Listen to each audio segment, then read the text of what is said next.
in the last session, having teleported to different parts of the world, you decided it was a good idea to start exploring rather than meet back up. Gerald found himself on an island in the north where he encountered a strange black tower that ended up containing new and strange information regarding so-called cores and titanic creatures. Then he met some Vikings, which he is now on the way to be brought to the Elders of Kiamon and the Temple of Arzine.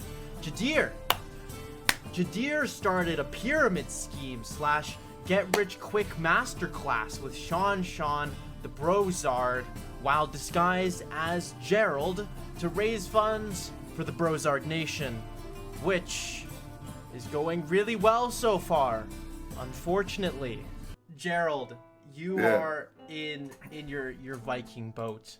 Okay, so I kind of want to, because I have a plan here, right? And I've made this plan for some time now.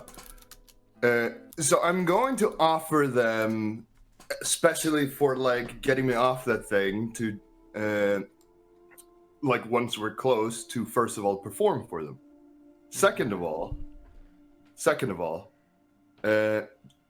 I am literally just trying to like get them to like. I'll probably do this in character, but I'm gonna start talking about how I ended up there. All right, what are you saying? Like so the first, truth? No. So I am. Why would I ever do that? So first, I want to do the performance to brighten the mood. All right, so you're currently rowing back to. Okay. I would. Yeah.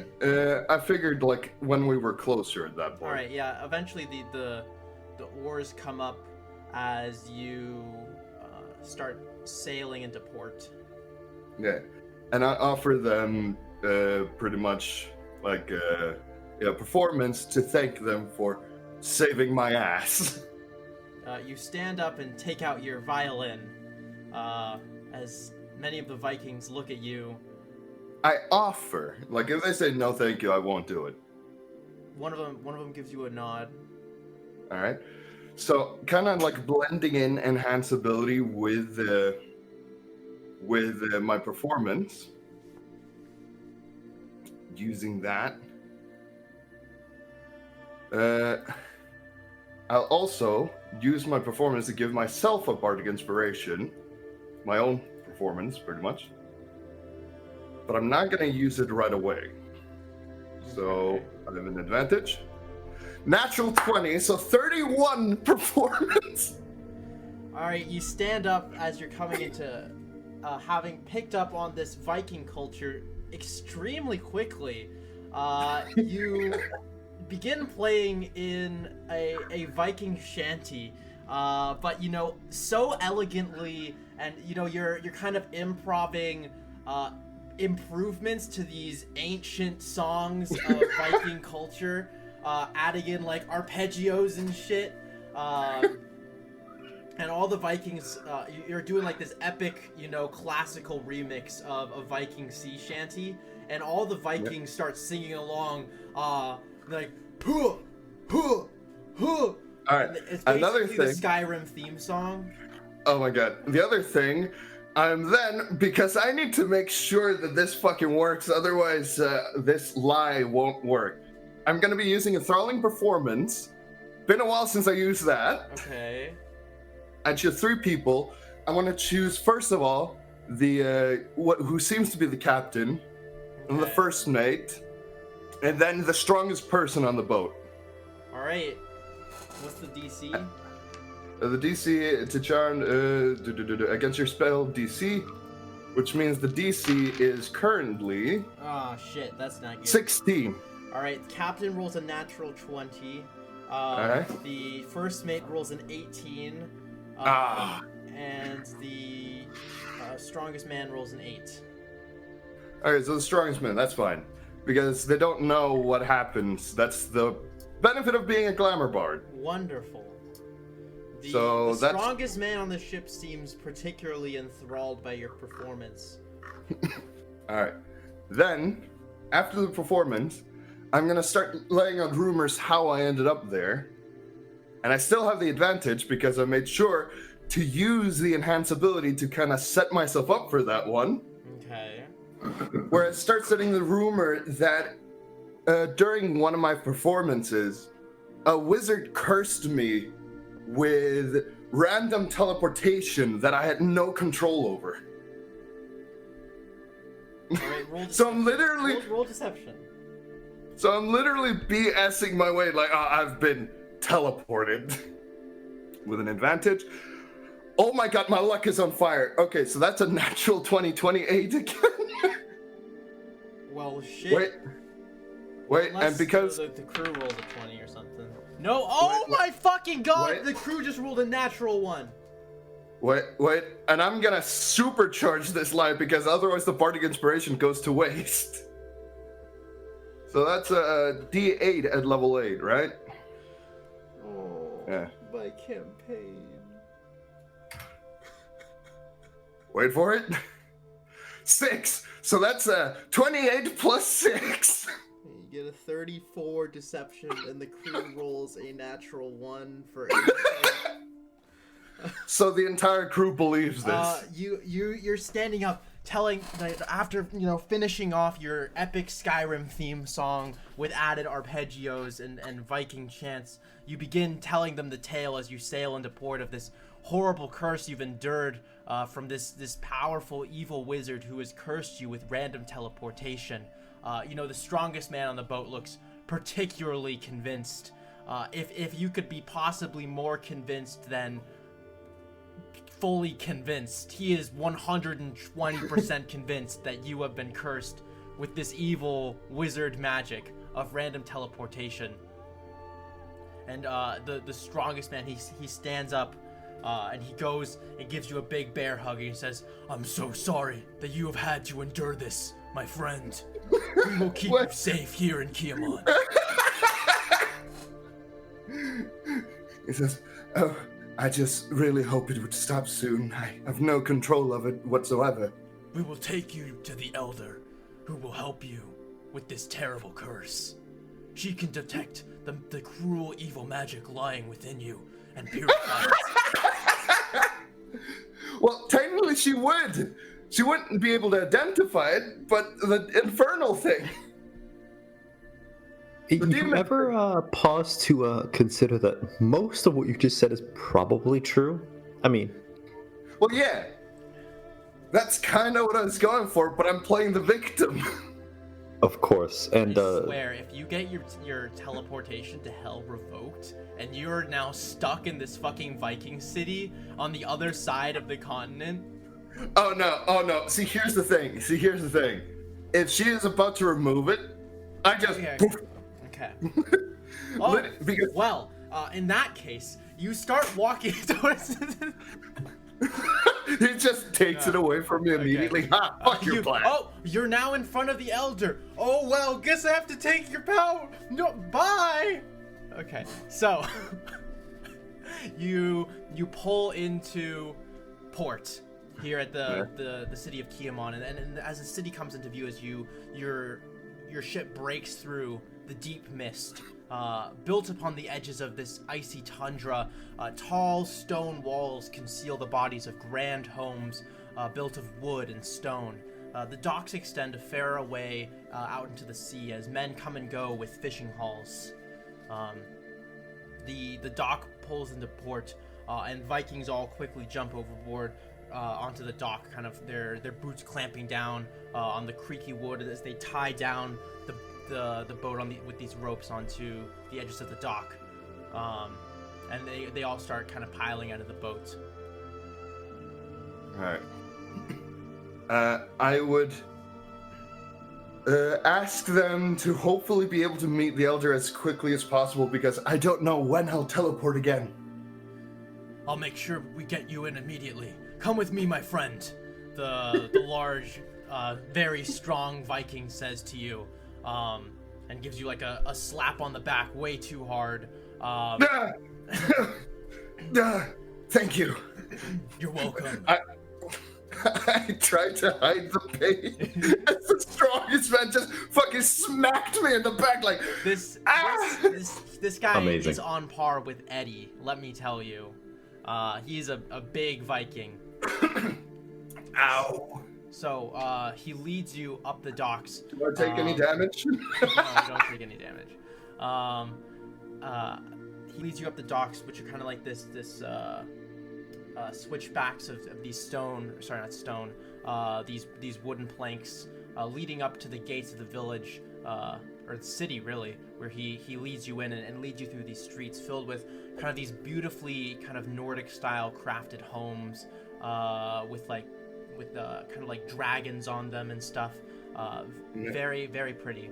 And eventually leads you towards this large chapel of stone with the symbol of judgment upon it, kind of the blindfolded woman holding a scale in golden on top of the entryway.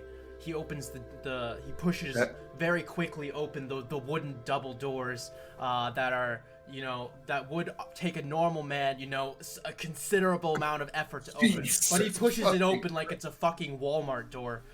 Jesus fucking Christ. Okay, on the way there, I would have used like I'm so nervous, I'm so hurrying to cast another enhanced ability when I'm close enough, and then Bardic Inspiration again, because I really don't want to fucking mess this up. Because if I mess this up, I might lose literally my only way to get back. You just attract these strong men. I don't know how. There's just something about you, Gerald. You're really into these big, strong men. Fuck you guys. They are. I feel like your this is guardian crazy. ants. You know, I feel they're your like soldiers. I'm actually, man. In more ways Gerald, than one. Gerald is secretly a barbarian with the guardian. What is it called? The ancestry guardian. A bard by day, a barbarian by night. It's a weird fucking lycanthropy. Anyway, Jadir, back to you.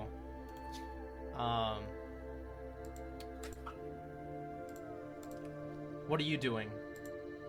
I'm assuming that So eventually, some time has passed. Yeah. I mean, unless you wanna, yeah. I mean, there's nothing special happening particularly. How are you moving forward with S&J Incorporated? Well, I mean, we've got a plan. Get together with George Henry at his estate.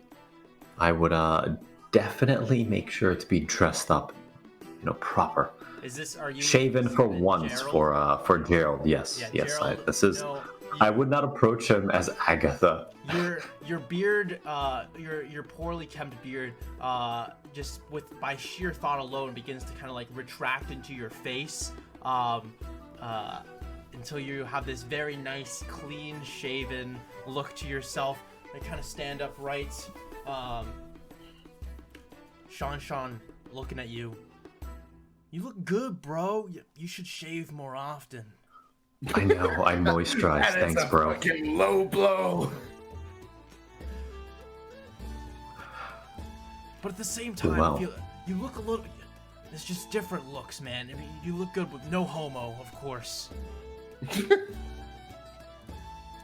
No homo, bro. No homo, bro. That's bump indeed.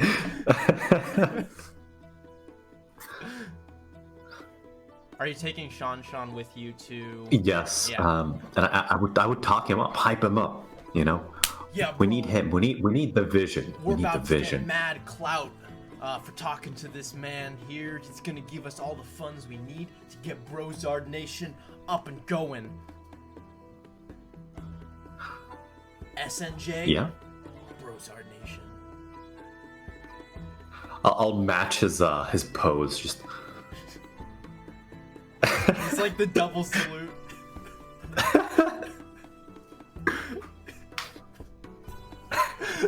Hey, that should be our Brozard Nation, sign, right? The double salute. I thought it was like even. Oh. Yeah, with the mustache. We'll workshop it. No. Maybe a little bit higher. Like an eye level. salute. The eye salute. Oh, yeah. We'll workshop it out. What if we turn it into like a high five? Like, No, I thought your idea about the swoosh to the side, it's integral. maybe like a parabolic arc. I learned about that in math class at university. What is that? Anyway, we're going to whose house? Rich guy. Yeah, George Henry. Third? Yes. 3. Yeah. George Henry the third, 33rd. Just third. Hello, Mr. George Henry, the 33rd. SNJ Incorporated at the door. Takes a few moments, but George Henry opens the door. He is in a purple suit with a white tie, and he opens up the door and he's like, "Oh, friends, do come in. It is so good to see you again. We have Likewise. urgent business to discuss."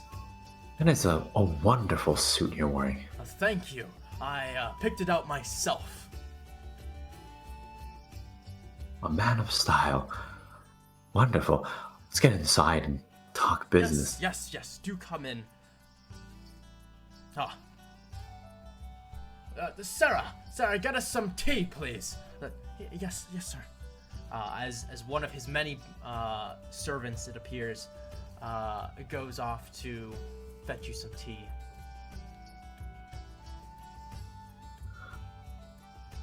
I give Sean a look when we have our backs turned, but like tea? Ugh.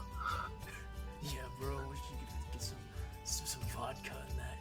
Do you have any vodka on you? Can like slip it into the tea and like spice it up a little bit. Have you ever had vodka and tea? It's terrible. Yeah, but it's like sneaky. I mean, you gotta get your stuff out somehow, right? Like. Anyway, gentlemen, right this way. He's like, oh. As Sean strides forth as you move forward a series of corridors and up a flight of stairs, coming to like this very nice kind of meeting room up on the second floor, kind of looking out over the city, as this home is much taller than the majority of the houses. You can kind of actually look out over the city for quite some miles from this viewpoint. It's pretty. The city's very large. And this just kind of magnifies that viewpoint. He sits down at the head of this kind of like very intricate mahogany handmade table, and invites the two of you to sit down in these velvet chairs, velvet cushion chairs, to his left and right side. I'll sink into the chairs with a sort of exaggerated relief, like, ah. Nice, isn't it? It's wonderful. Well, with what we have coming up, you'll be living like this in no time, I'm sure of it. Oh, without a doubt. This city has plenty of room for people to on the up and up. You just gotta know how to do it. Precisely. Which is exactly what investors like me are here for. He says, straightening his tie once more. Now, what's your plan of action? Well, we need a location. And, well, you see, we're in need of some capital, of course. Of course. Something somewhat impressive for now, just for launch, to gather our interested parties, to generate buzz. We can use fairly low open spaces available to the public, but, well, that isn't sustainable. We need a more impressive venue, something to drive home how serious we are. I'll tell you what. We mean business. I know a guy who's kind of in with me on a lot of the real estate here. I can get you into a place, a very nice place actually, rent it out for a day, and if it goes well, we could consider investing in it for an extended period of time, perhaps take a lease on the office, and maybe even buy it if that becomes a Yes, have you ever heard of a lease to own agreement? Perhaps, but surely the work that we'll do around the area will improve its value. It will get on the ground floor on that opportunity as well, and then, well, you'll control the building itself, cementing our continued cooperation with you. Make a strong argument. Let's start with renting for a day. Get your business up and going. With this first event, if it goes well, we'll work on that lease to own agreement. It's a wonderful idea. Something for the future. Exactly. So, I'll give you all the funding you need for this first event, as long as you can get a good amount of people here investing in the company. And by investing, I mean buying your service, your masterclass. We can do that. Good. It sounds like you already have some great advertising going on here at the festival as of recently, which you set up. Smart thinking, by the way. And now people know where to go. Yes, we just have to remind them of the squalor and terrible condition their lives are entrenched in. But you can fix that. In a short amount of time, you can make them rich. Anyone can become a millionaire. Damn, he's better at this than I am.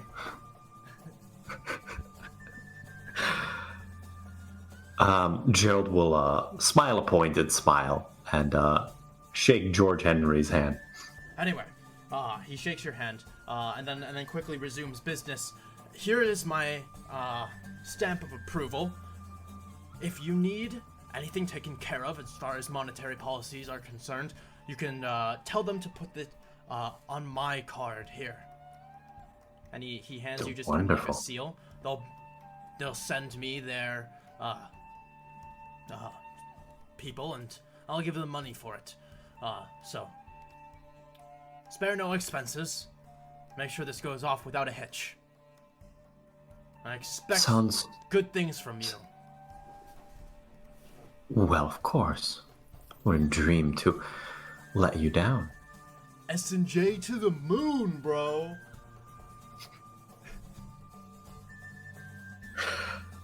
I'll dab towards the heavens. George Henry gives you a raised eyebrow, but nods his head. It's part of the branding. Gotta appeal to the lower classes. Get in on the new generation culture.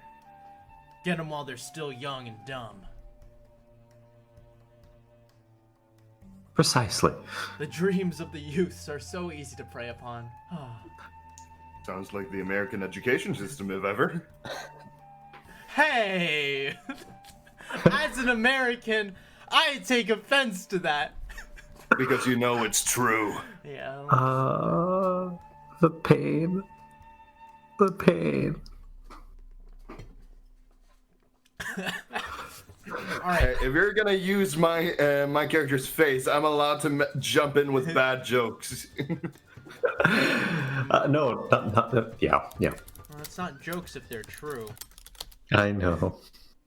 That's true. That's just a punch in the gut. All right. So, Gerald, your super strong friend here, the real one, he throws open the doors to the temple. Sigvaldi, we are in urgent need of aid. Our friend here has been cursed. We found him trapped on the island, the Granite Isle of Arazine.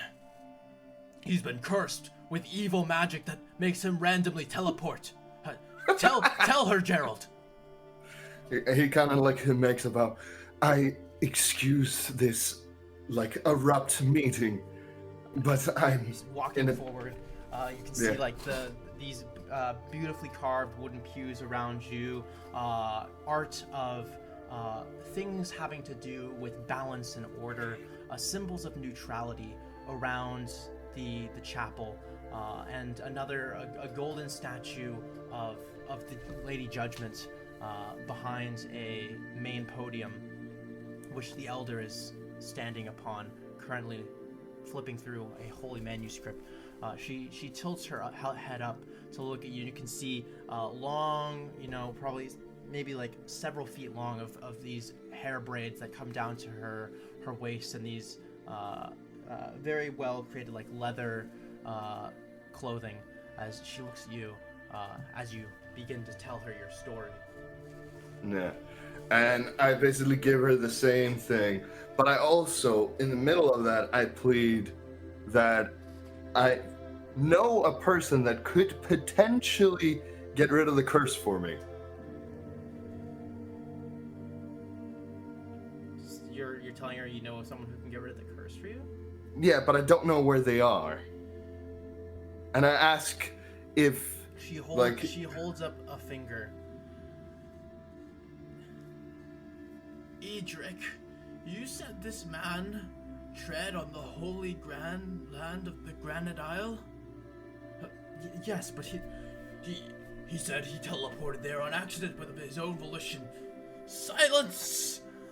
I will not stand for an outsider to tread upon the sacred land of Arazine. The only fit punishment is execution. Throw him in the pit. He will meet his fate at dawn. You look at your Viking friend, who just appears utterly devastated by this. And so here's what I'm gonna do.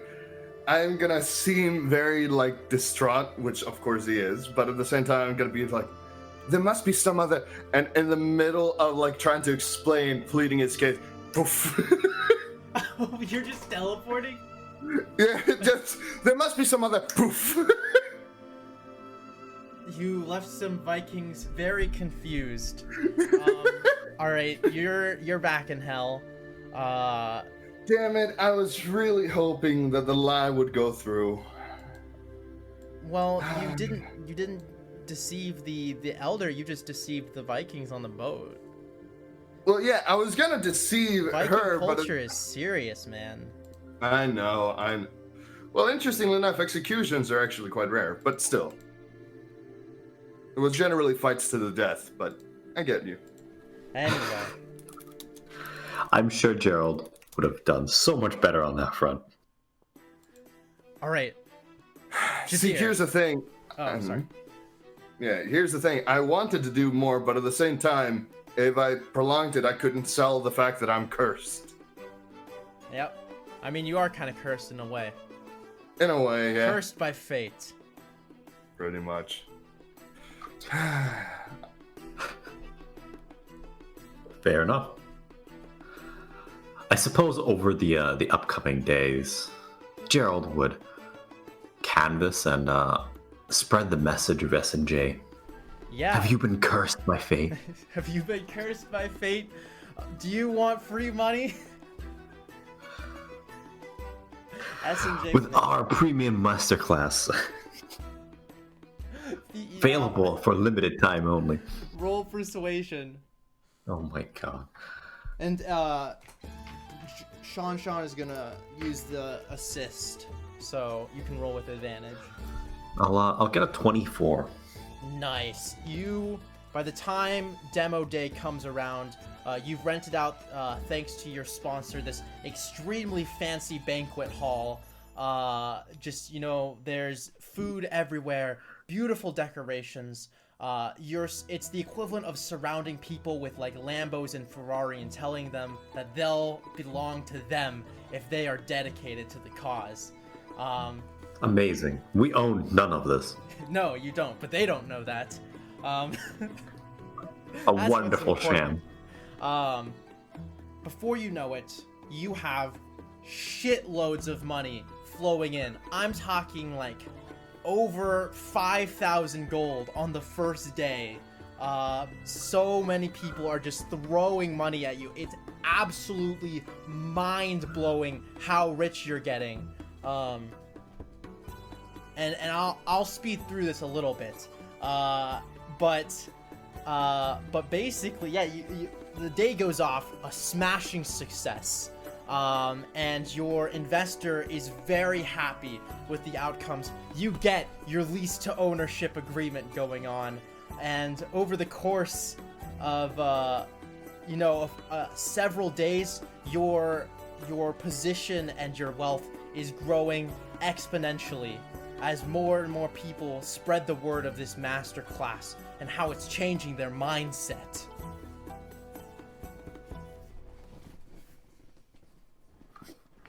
All right, fair enough.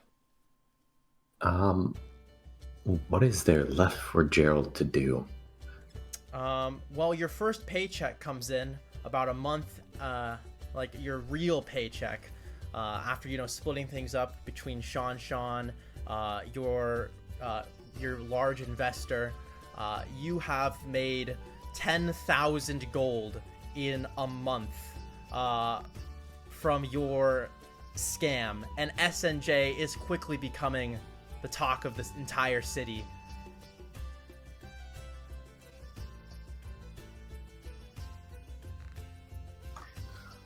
All right. Well, considering we are in a fairly large city, would it be possible for me to buy magic items? Huh? Yeah.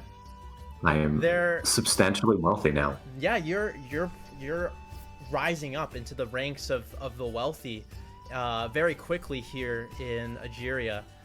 As the company's kicking off, Sean has completely forgotten about Brozard Nation and has become lost in this greed, power, lust circle. He just wants to make the number go up. At this point, money has turned into monopoly money for him. It's only been a month, and this entire business has already turned into a greedy wealth circle, just like circle jerk, and it's just insanity. You guys are making so much money. You can absolutely go to a magic store. Cool. I wish to purchase a Mak Fuer Meeten Sitter, or however you will pronounce that. What? Is that a mock for weakness yes. sweater? Yes. Did you spell that for me? No, I can't. God, why does this happen in 5e? What's the rarity? This is I believe it's uncommon. Okay, great. You can find any uncommon item. Anything rare or higher, you're gonna have to roll for random on the tables. Mock for... Okay. Yeah, you could probably pick this up for about 500 gold. Fair enough. I will do so. Yeah. And then peace out. Not right. even You're just not even telling Sean where the fuck Gerald is going. Gerald takes off with his profits. Hit and run.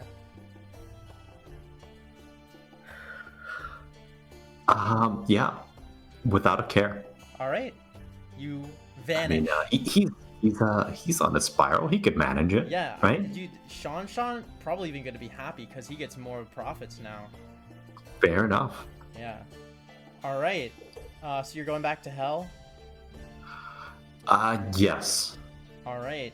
You know after getting a freshly stocked up bag of holding. Great. You get a new fresh bag of holding. Yes, I'm just basically going. That is the price of a bag of holding. No. Basically, your bag.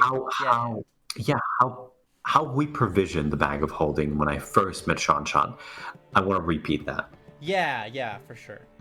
What was Gerald doing for a month? You know, we're gonna overlook the time dilation here. As God, I am saying that Get my identity stolen. You guys actually went. You were in a strange tower. Oh, that's right. Yeah, you were in a strange magic tower. Anything could have happened. Fair enough. Yeah. So that explains that. No plot holes here. Sure. We gotta get some screaming back, of course. Bet you guys missed this. So, in my looks for hope of finding any way to meet up with him in a mortal realm, I found a magical museum and a library. I ended up pissing a couple of Viking elders, charming the crowd.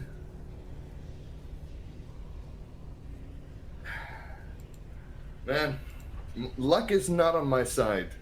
Are you kidding me? You're still alive. Luck is so on your side? I'm alive and again in hell, and I lost a month. It's only a month of torture for Agatha. Sure.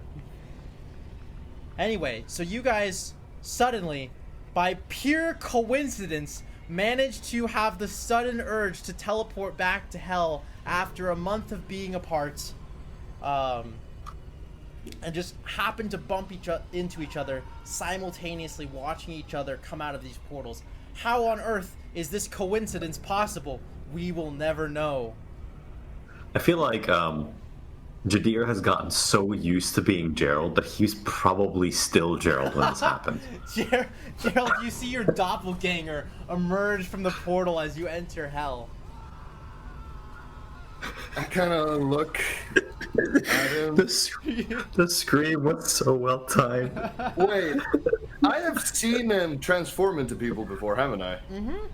All the time. All the time. I kind of just give a... How bad is the damage?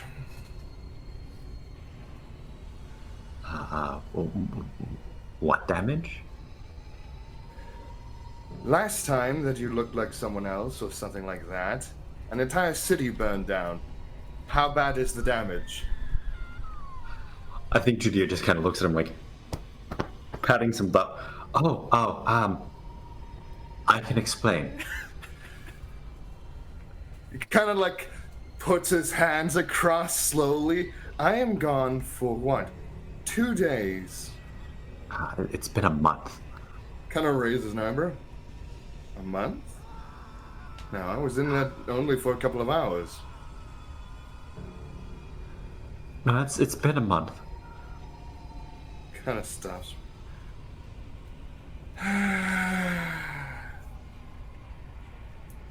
Alright, so apparently 2 days for me have been a month. By the way, some Viking elders might not like me anymore, and, well, the people like me, the elders don't. Also, they might want me executed if I ever go there again, but... Seems like an easy fix. Never return. It is. It is way too cold. And to be fair, the ice... It's really hot now. Yeah, it's like, oof. And there's way too many eddies there for my liking. Don't get me wrong, love Eddie, good fella, but one is enough. Jadir reverts back to his form. So, what was the damage?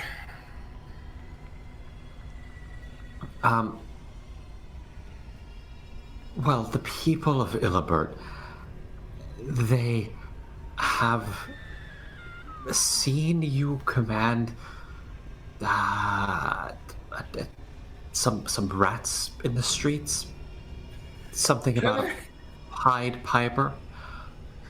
Can I pick up that this is a lie? Would you The like to roll fact that deception, Jadir?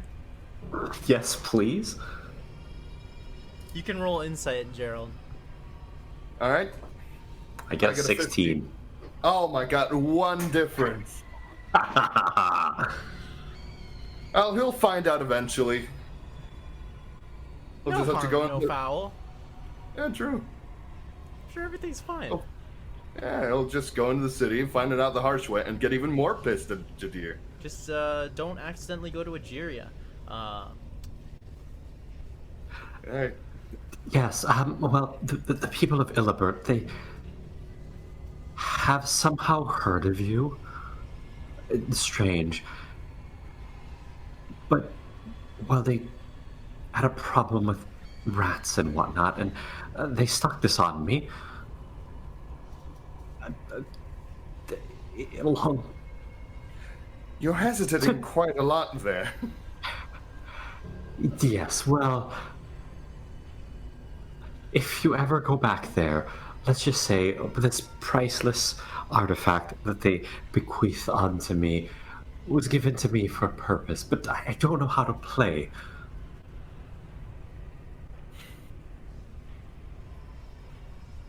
So There's so many holes. you technically accepted payment for a job not delivered. Oh, but in the meantime, it's pretty nice. He kind of crosses his hand. So you made me into a criminal.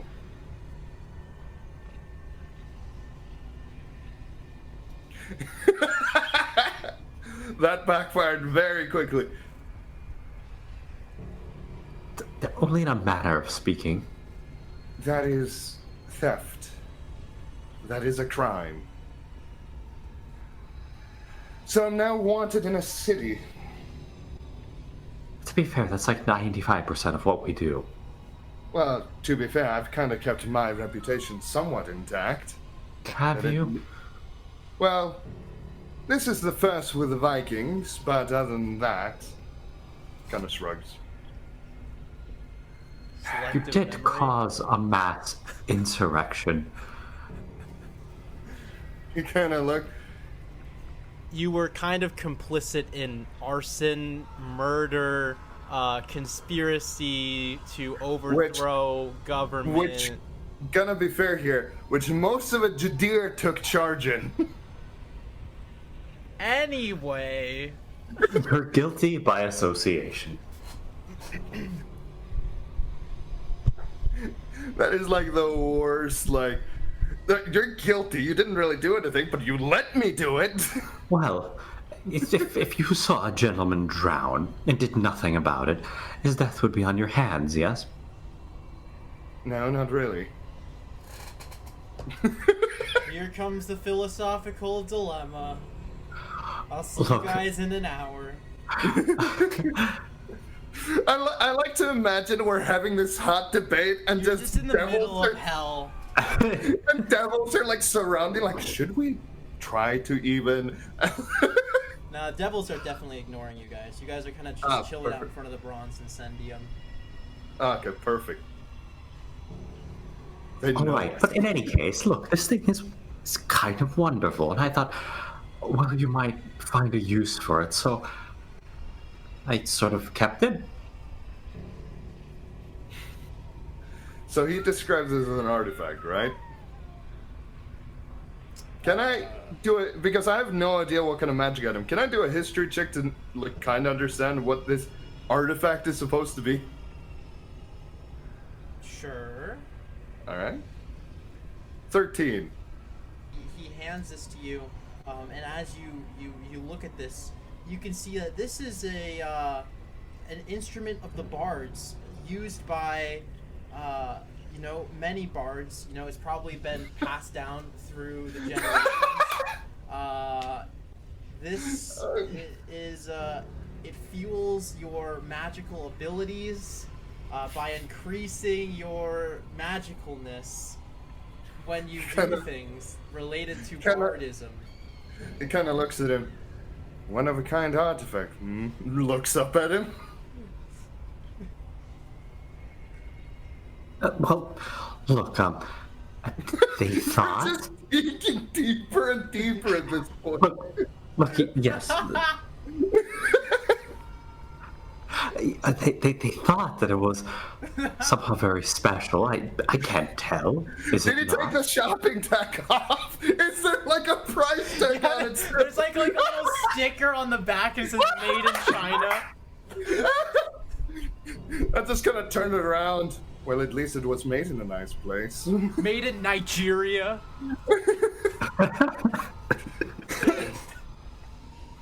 You know, there's a thing when you're going to give someone a gift and lie about it, you should at least take the shopping tag off.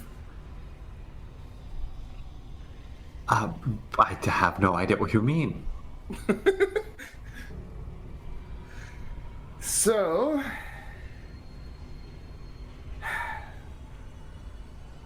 I feel like I never want to go there, because you might have done something completely horrible. And there's something you're not telling me, because, like, at this point it's kind of like, artifact! I mean, he succeeded on his deception. Oh, definitely, but, like, think about, like... Careful on the metagame. Sure. But, like, something about the flute he's not telling me, right?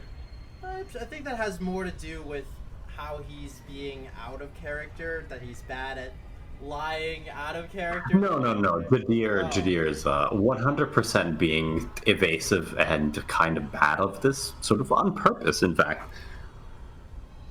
Because this is fun. Yeah, also, by the way, I'm only doing this because he said, oh, this is an artifact, and then he told me through the history check, many bards have this, and I'm like, artifact. Well, I don't know any better. Look, this is what they told me. So, you became a criminal, you got scammed. No. This was given to me. Look, they have a bad rat problem, and they thought that, well, I could waltz them out of the city somehow. Of course, I can't use this damn thing, but it seemed shiny, so I pocketed it, and I left. You know what? Let's just never go there. And if we do, let's hope that I learn a spell of Philibert. Home. So what do we do now? There's not really any nice solution for us to end up in the mortal realm in the same place. And God, I don't want to swim. And he's like, and God, I don't want to swim for another 10 miles.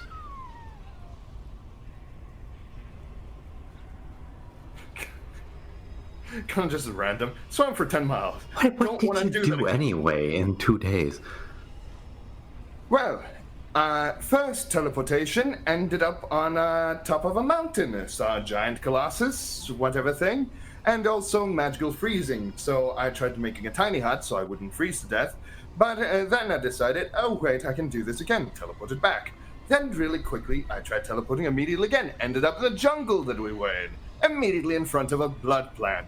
You know, the one thing that almost killed us? So after that, after going through, leaving immediately after seeing that horrendous creature, I teleported again, in the middle of the ocean. And this time, not trusting the teleportation, I saw an island. I thought it was closer. I swam for 10 miles. Then I made a tiny hut, passed out, found a magical tower, went in the magical tower, found a bunch of things, I'll tell you later about it, and found a bunch of books. After that, a couple of Vikings picked me up. Before I was done even doing that, I found out it was sacred land.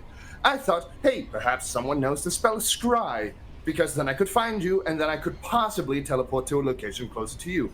Outside of that, I went. Then the elders want to kill me because I crossed their sacred lands, but the people like me, but the elders don't like me, so I might potentially made a bit of a conflict.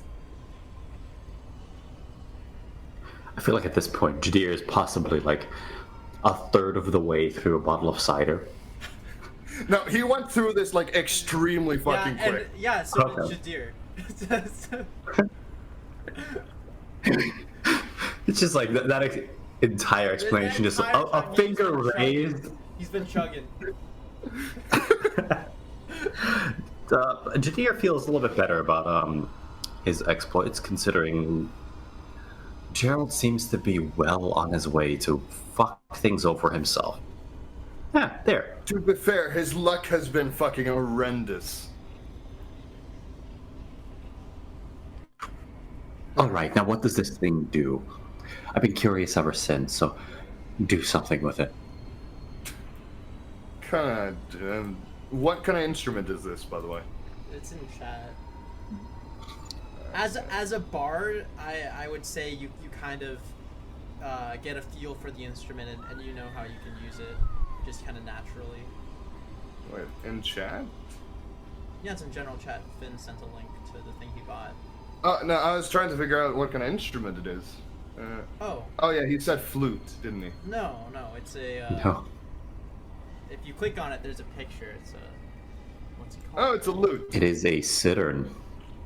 Or cittern. Cittern is like a lute, but it's not a lute. It's like a lute guitar. Okay, so I guess I get... I believe so. I don't know. Flavor it however you want. I would have. It could be a violin. It could be a. So would I know that I'd have to attune to it, or would I not know of that trait?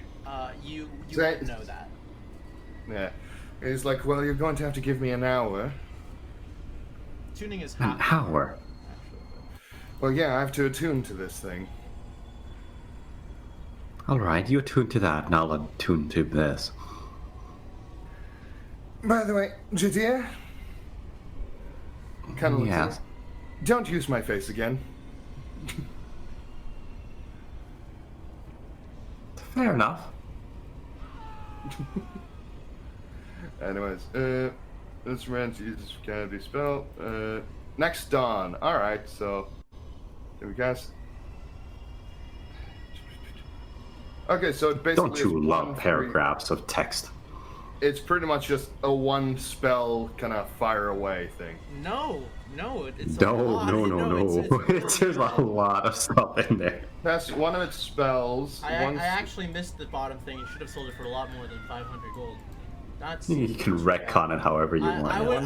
I just glazed over this. I missed the whole fly invisibility, cure wounds, fog cloud. That's like 500 from evil. Yeah, this is more like 2,500. You can play an instrument while casting a spell that causes any other target to be charmed. So, therefore, imprudent. Oh wow, that's actually really good. Just the playing it giving people disadvantage is amazing on charm. Only the spells has somatic and material components, and luckily that is. An instrument can use the following. In addition, Mac further uses the performance, history or expertise aid you. Performance, your ability to put good show improved when you incur an instrument. You incur an instrument into your. Wait, what? Compose a tune. Okay, wait. What is this? I regret giving you several paragraphs to read mid-session. Yeah, it's like, what do these two things do? The performance a lot. And compose a tune. All right. Ability to put on a good show is improved when you incur. But how is it improved? Where does that say?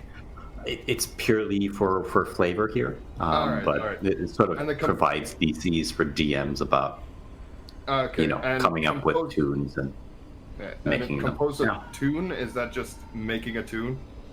And making a song. Yeah. Improvising. All right. So. How often? This is the last thing. How often can I cast with this thing? Is it just my spell slots or? I'm pretty sure it just works kind of like a staff. Once the instrument is used to cast a spell, it doesn't have like charges. It can't be used to cast a spell again until the next dawn. That spell. So yeah, you just have kind of like a one. As I thought. For these spells, yeah. Yeah, as I thought, but you guys were like, wait, no. I was like, what? Yeah. It is very good. You get a whole lot of new spells. Yeah, you got True. I do. Spells. I do. Not that we generally run out of spells, but fly is good. In this combat-heavy bloodbath of a campaign. Definitely. Yes. Well, I appreciate the gift. Though you probably did something horrible to get that, but anyways. So, what should we do about the whole getting back now? Well, we're back. Do you want to rest in hell? As a matter of fact, yes. We have some business downstairs, so to speak. Do you think we're capable of dealing with the creatures on the next floor? Yes. Wouldn't I know that, like, the danger increases significantly on each floor? Well, sure. I mean, the it's not a linear progression from floor to floor. It's not like a dungeon, or it's not like Dungeon of the Mad Mage or something like that. Oh, I thought generally the further you go down, the more powerful devils exist. Yeah, I mean, in general, there's powerful devils on every floor, but moving any direction in the Nine Hells is a serious challenge. Though adventurers of your caliber, you think you, all right, with your cunning, there's perhaps a way you might be able to just manage to pull through. All right. Really wanted to get more set up for going for the next layer. You just jump down, we'll be fine. Usually when you say that, that doesn't go well, but sure. No, I mean, like, we really have a way to just jump down now.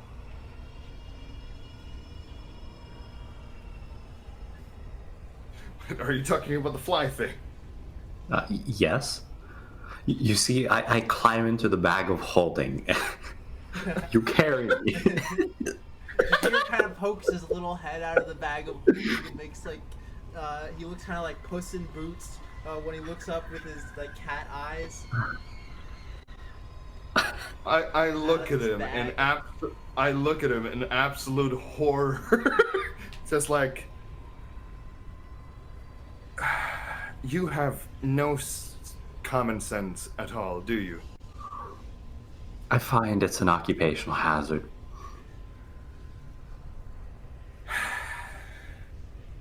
All right, jumping down it is. What's the worst thing that could happen?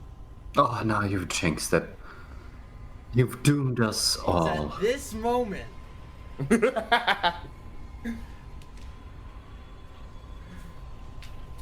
But he's kind of like, all right, so where do we find our jumping platform? Well, the jangling hither, right? Would that get us down to the next? It would jumped off. So when we were going through the library, we learned of like Mentiri, and they have a pit that they toss souls into that just has the souls end up impaled on spikes and then jangling hither on the next layer. You know, stuff. So all we need to do is go to the torture jail where all of these lovely what are they called again? The people killed by the Narzegons? Oh, the Ashen? The Ashen. So we just have to go to the place where they make the Ashen and not get killed. And yeah.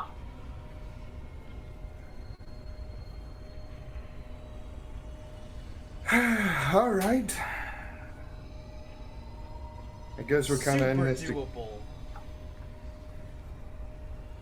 Easy, even. But as far as we know, that's the only way to get to Minaris, I think. Pretty much.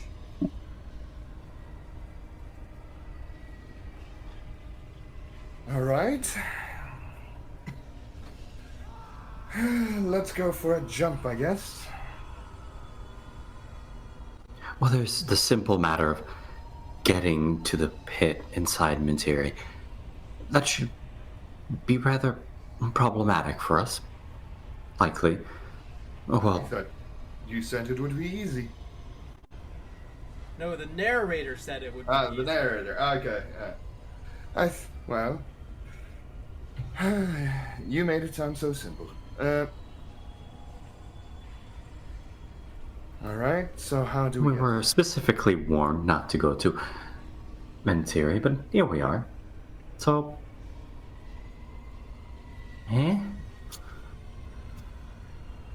Sure. And yeah, just gonna wait for him to lead at this point because he seems to have a plan. Terrible, terrible idea. I know, but it's kind of just that situation of just he's gonna do it either way. Well, here we go. Okay. So, not having a plan, I think Jadir would try to find Mentiri. You've seen Mentiri before when Okay. you were first entering Dis, coming down from the Iron Tower. On top of that great pyramid-like dais, you were able to see the great prison from that vantage point, and you went in the opposite direction.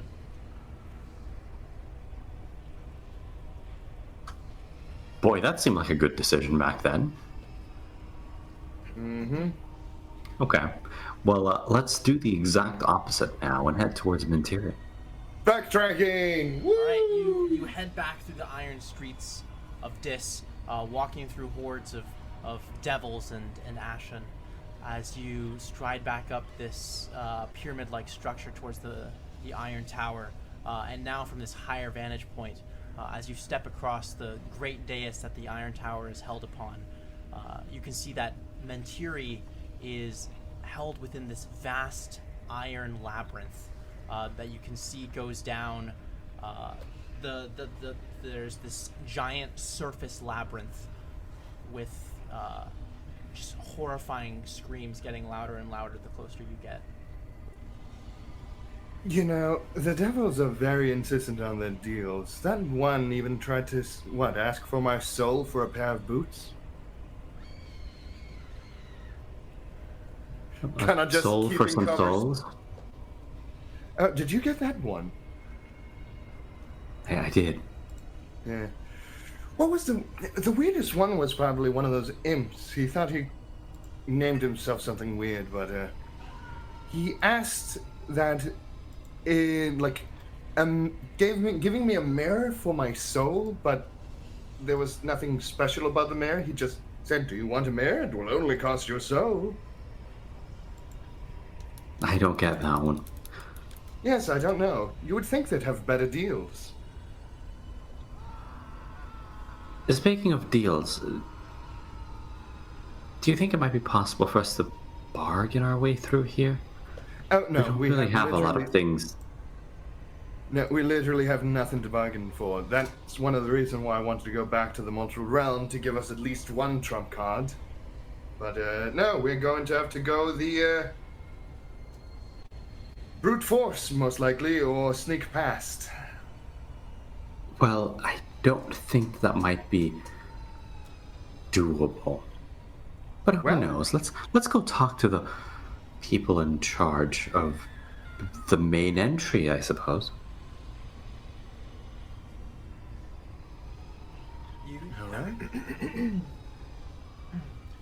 You guys step down the platforms, moving towards the Great Labyrinth, and as you approach, you can see that there is a enormous gate with a large cell. What the crossed iron bars basically preventing all entry or exits into the start of this Great Labyrinth. Though you can see that devils are regularly moving in and out as the doors are being raised and lowered in brief periods of time as you come closer by several devils who spend their time rotating these turntables to raise and lower the bars for incoming devils and poor mortal souls. Is there anybody that seems to be in charge, or is there just an influx of devils in and out? It seems to be that there's, the lower ranking devils who have just been put to the task of letting in people and devils who are allowed to be there. Okay. Well, not knowing any better, I think Jadir's going to walk up to the front gates. All right, you stride up, and now the screaming is incredibly loud, and more horrifying. It's even worse. That's right. I have 2 screaming playlists. Amazing. Man, it's going to be very hard to keep track on the screams and names associated with the screams. Oh no, I know that one from anywhere. I know that is Steffi. That is Steffi. It is also at this time that we will take a 10-minute break for the day at the halfway point. Oh, I got some tea. Got some bread in me. What? Oh, the screams. We just left you hanging.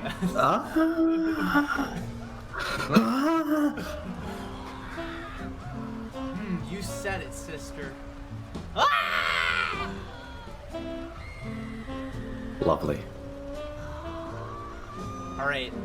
Are you guys ready to go? I am, yeah. I'll chill on the jazz then. Sorry, guys. All right. So, as you approach the front entrance of Mentiri, a small devil with crooked wings and dry, cracked skin, spines along his back like a porcupine, steps forward as you approach. Mortal prisoners to be brought before the Narzagons. Very good. Who is your overseer? Why are you alone? We're not brought here by an overseer. What's your visitation policy like? Visitation? Well, no visitation. Do you do tours? He looks back and forth, kind of confused. You can enter if you wish, mortals. There is always a place in Mentiri for you.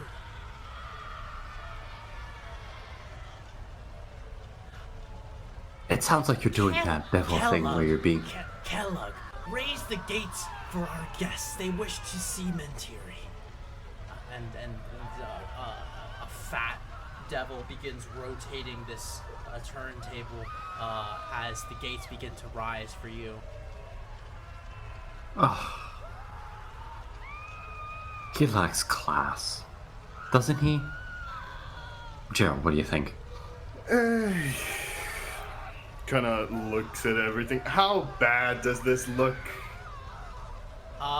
Pretty sus. Pretty sus. That would be an accurate description of the situation. Not the sus. Like, it's kind of obvious that they're being sus, but just when they're opening, like, is it just like, oh, great, my nightmares are here? Yeah, so as you see the gates to Mentiri rise, it's the entrance to this long steel corridor that begins the trip out into the labyrinth. You cannot see what horrors lay inside. Also, is Rhythmbot cutting out for you guys? I'm getting some cutting out. It is, yeah. What? That's bullshit. Alright, Rhythmbot, be better. Anyway, continue. That's what it looks like from here.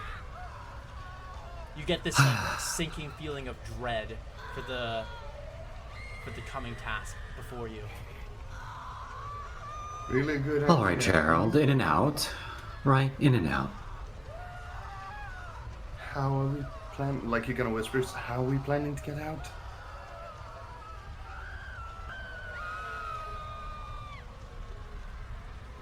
Jadir taps his finger. Oh, all right, fair enough. You gotta go. Oh, fair enough. All right, whatever. We'll take you on your offer of a tour. Wonderful. My friend here will show you around. As this black-skinned devil, covered in chains and wrappings, moves forward to lead you forward into the gates. He has like saws and hooks hanging off of him. So, Jorgat, could you tell us what's to the right? I'm very interested in this cultural design that you have right in front of us. Let me show you the way forward. The devil's, he's like 9 feet tall, walking forward, beckoning for you to follow him into the gates of Mentiri. Let me tell you, just love your vibe. Man, he is not going to get many stars on Yelp from me if he does not, give me a proper tour. What's Yelp? I'm just kidding, he doesn't say that. You should know. It's what you hear around. I mean, can you not? Oh, whatever. You should know, being in the tourist industry and all that. Are you guys entering Mentiri? Yes.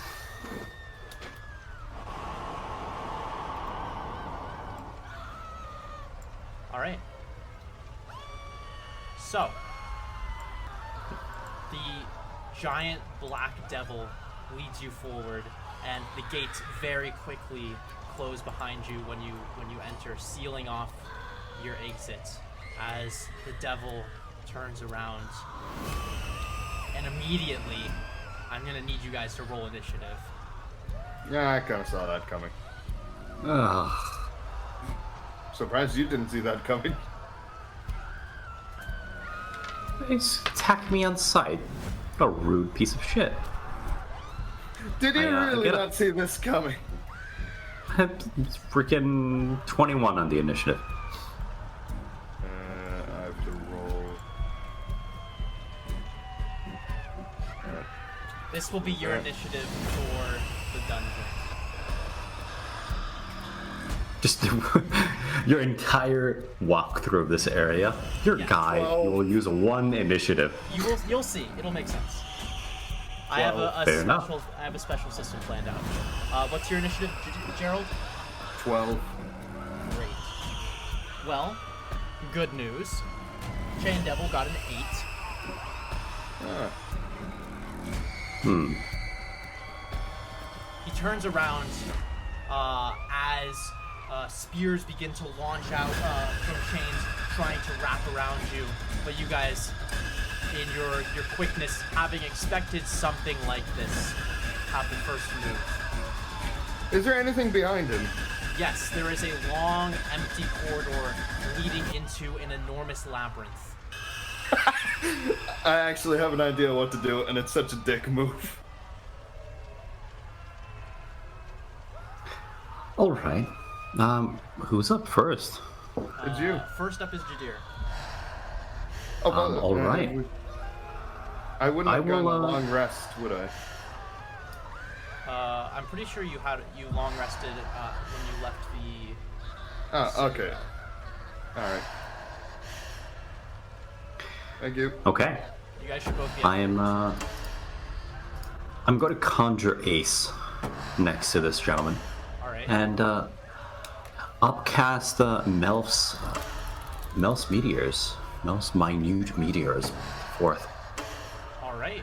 I have no idea what that does. That's great.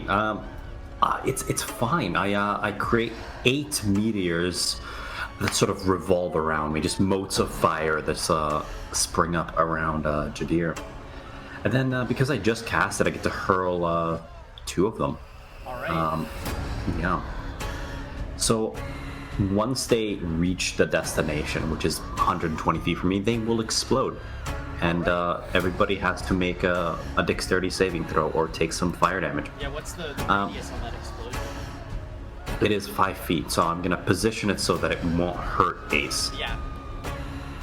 Yeah. But Ace will give the thing disadvantage on it. Okay. Dexterity save. That is 2 dexterity saving throws with disadvantage. Okay. So the first dex save is a 10. Oh, sorry, 12. Okay. That'll fail. second save is even lower. Both That's great.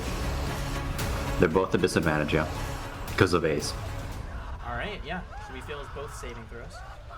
And then this is the unimpressive part where I tell you that I'm attacking with fire damage.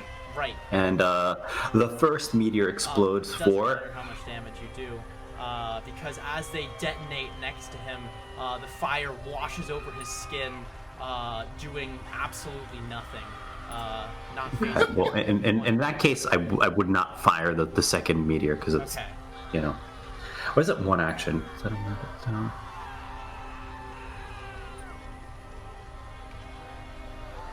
One or two.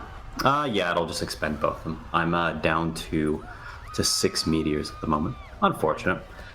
That is my turn. You can see this cruel, toothy smile behind the chains as these chains are reaching out for you.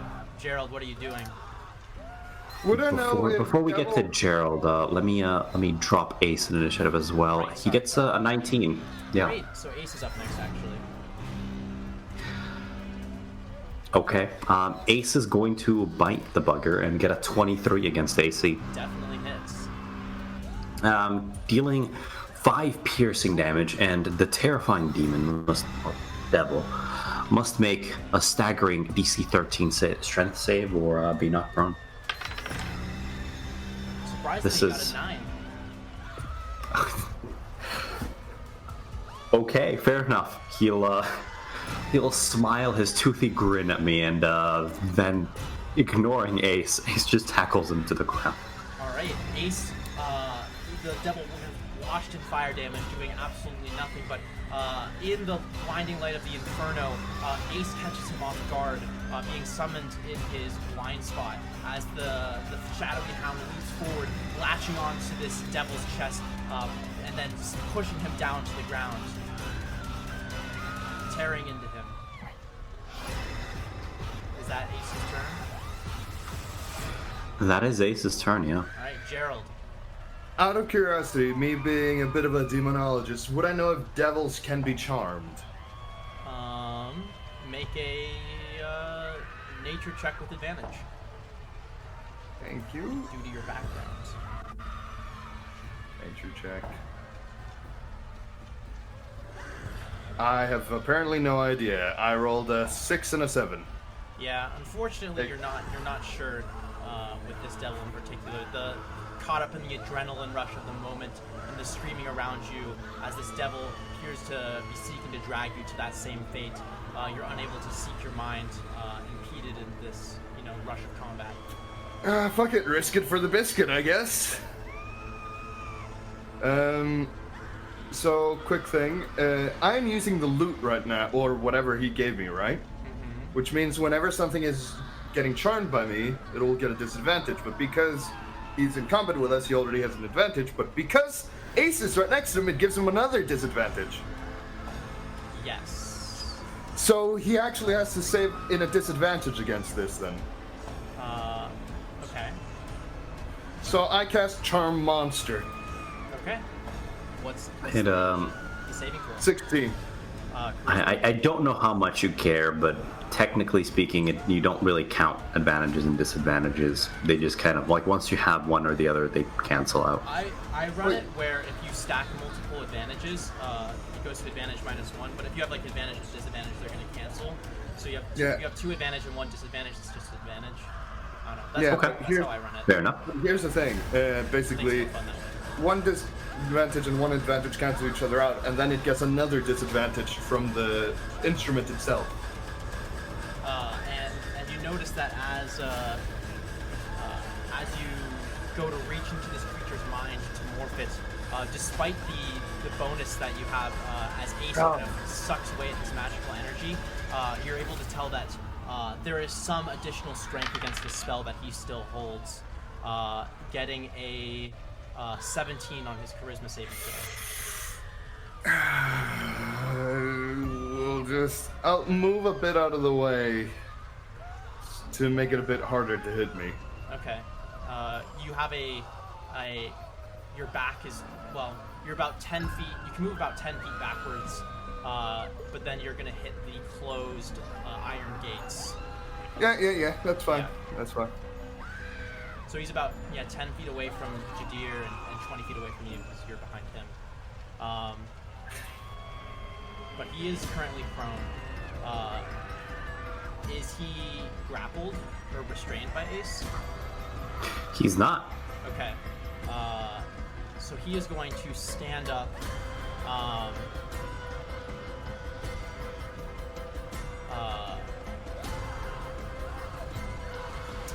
And he is going to make 2 attacks. You're currently out of his range, Gerald, so he's going to throw one of his attacks at Ace and one of the chains at Jadir. I didn't even know he could throw that. I was just hoping he wouldn't run at me. The first magical chain, streaking up, trying to wrap around Ace like a python. That is a 19 to hit. That'll hit Ace, yeah. Ace takes 9 points of slashing damage, and is grappled by the chain. And that's a 25 to hit you, Jadir. Missed it by just that much. For 6 plus 4 is 10 points of slashing damage as these hooks burrow into your flesh like they're alive, as the chain wraps around your leg. Good fucking god, this guy. Yeah. And Lay off me. that is his turn. Well, I just need one good luck on this one.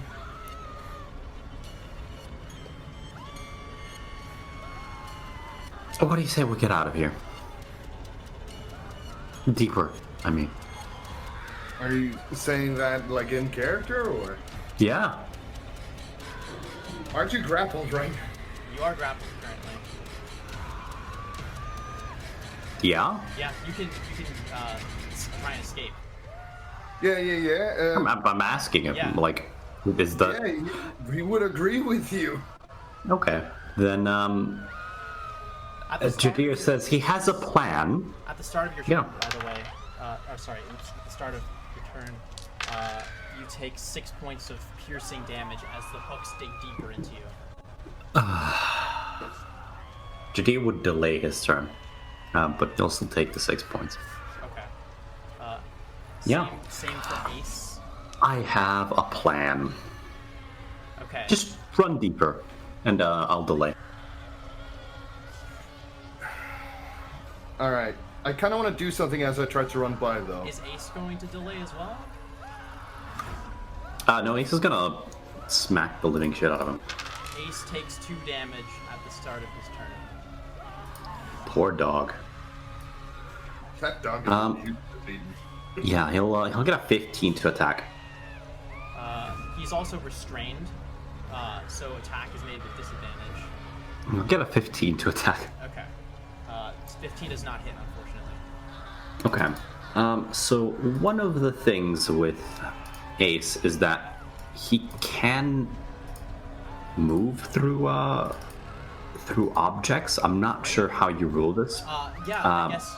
Here, let me Shadow Hound. It's the Hound of Ill Omen. Hound of Ill. It can move through other creatures and objects as if they were difficult terrain. Oh, yeah, great. In that case, I would rule that you could absolutely, you don't need to, you can use your movement through difficult terrain. You don't have to roll an escape DC. Yeah. So what happens is Ace just kind of melts into a pool of black and just slides under the creature. Flats in. Yeah. And that's it for Ace. All right. While he is busy with Ace and him, I'm gonna use my movement to go by him, but I'm also gonna cast Charm Monster as I bypass it, hoping this time he fails it and he has a disadvantage. Okay. Please, for the love of God. Once again, you feel a resisting energy to that spell. Rolling a natural 1 on his charm monster save. He failed? Yes, a natural one would be a fail. Oh my god, think! So he is now charmed by me. Alright. He now treats me as an ally. And a best friend, usually. He's saving. He's like, his attitude immediately shifts as the chains move to unwrap you guys. It is not his turn yet, though. He's like, okay, on my turn, it's like, whew, he kind of like continues, you really had us for a scare there. That is a nasty little prank, isn't it? It's so like you. Yes. Jadir kind of just looks at the creature like, let's not attack me, yeah? He regards everyone, but he regards your friends as his allies as well, right? Yeah, he does. Yeah. If I'm openly showing that they're my friends. He looks far more relaxed now.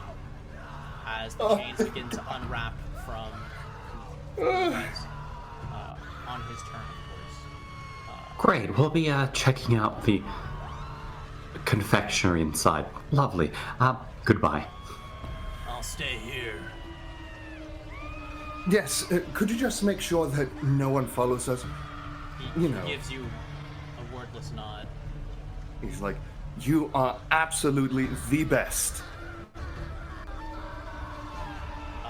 I take it you guys are running? Yes. Running away, Okay. yes, with the face This control. Ashen Chain Devil in the corridor. You guys sprint down this entry hall into the maze, and it is at this point where the dungeon really begins. All right, new mechanic. Running labyrinths in D&D is lame as fuck. But thanks to this system, they are less suck. Okay, so They the way I'm are gonna less do this- suck. Okay. Okay, I think this is gonna be really cool actually. So, let me pull up my rules sheet.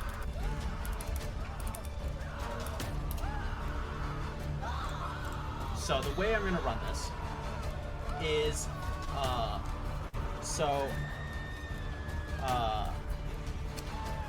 there are 15 cards in this deck, and basically, at the start of the round, you draw 3 cards like this. I don't know. Let me make sure you guys can see this. And I'll I can see 2 of them at the moment, yeah. 2, 3. So,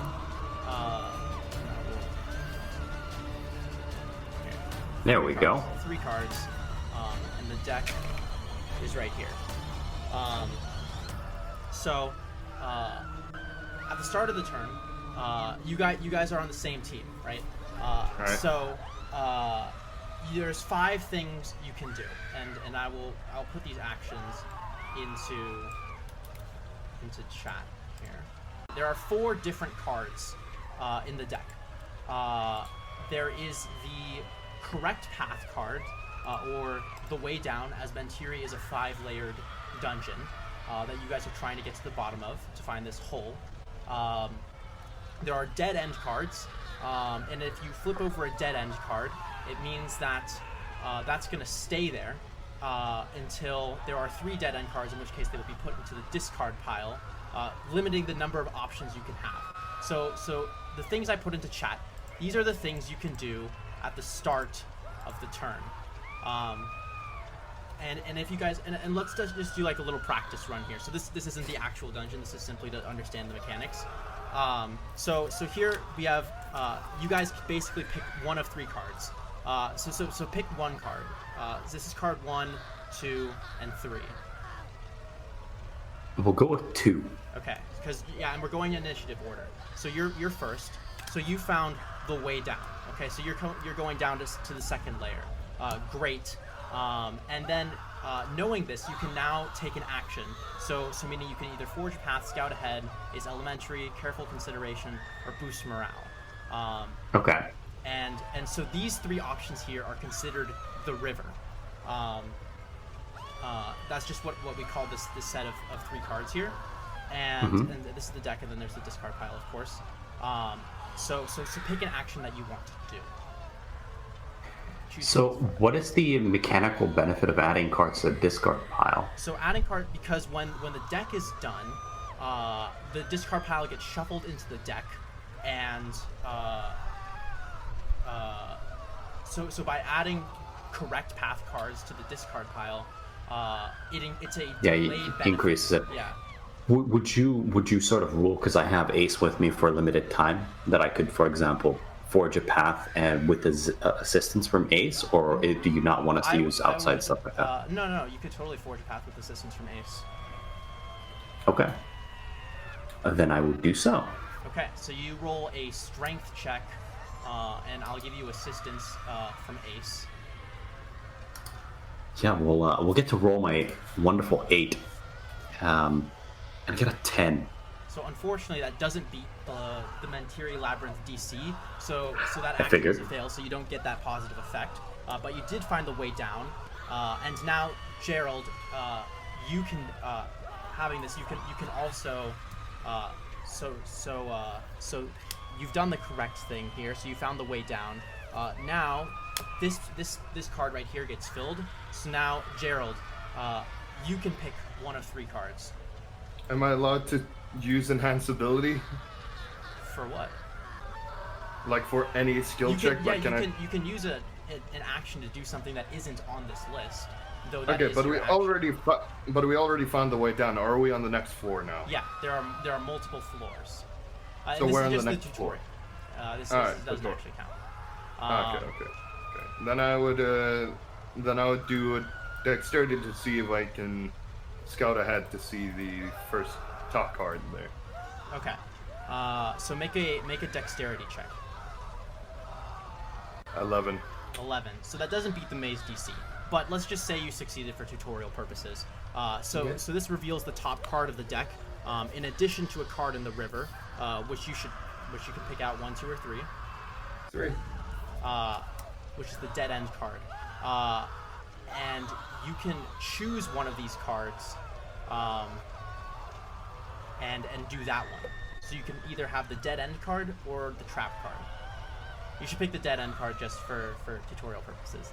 Alright, dead end. Meaning that this goes down into the discard pile. And so the dead end here, this is kind of the idea that you run into a dead end, which is going to decrease the amount of options you have because you've wasted time getting lost in the labyrinth. So now, when we go back to Jadir, you only have 2 options to choose from because the dead end card is going to stay here. So say when you pick a card, okay, you found the way down, and then you do your action. But now there are always going to be dead end card. There's going to be this dead end card here, which is limiting your choices. Okay. Until you get 3 dead end cards, which eventually then you put all the dead end cards into the discard pile and you add a monster card to the deck. And if you draw a monster card, that means you're going to have an encounter. And this is going to be a difficult encounter. So the longer you spend lost in the labyrinth, the more dangerous it's going to get. That's great. I don't regret taking fire spells at all. Wonderful. Okay, that's pretty cool. I'll So I am game. questions? Yeah. No. Other than we begin by picking a card or choosing an action. You pick by choosing an action. Okay. So the drawing phase, the DM draws cards and places them face down into the river until the river has 3 cards. Then you have the action phase, where you choose an action from the available actions and use them. Okay. And then there's the choosing phase, which the party member decides which card they want to flip over. Card is flipped over, the effect is resolved. And then the cleanup phase, and end of round. Once a card is flipped up, its effect is resolved. Discard all cards except dead ends into the discard pile and start a new turn. Fair enough. Okay. So I will shuffle the deck. Jesus Christ, the screaming. Yeah. I've kind of grown used to it, honestly. This place It's just so good in moments of silence. drawing phase. You guys are in the first corridor. You just ran away, leaving this chain devil behind, kind of dazed and confused from the effect that has just happened. All right, Jadir, you're first up. Drawing phase. Choose your action. I'm going to stubbornly insist on rolling my worst skill because I think forging a path is cool. Okay, forge a path. Yes. What is the mechanical effect of having Ace assist me for now? He's like helping you push through barriers, maybe breaking through one of these walls by sheer brute force, or managing to find an easy way to scale a wall. Okay. Do I get advantage on it, or? Yes, yeah. So you get advantage. Okay. In that case, I get a 12. 12. Unfortunately, that does not beat the maze DC. Yeah. So. Okay. Fair enough. I will stubbornly again choose to flip the second card. That's a trap. So, roll a d6.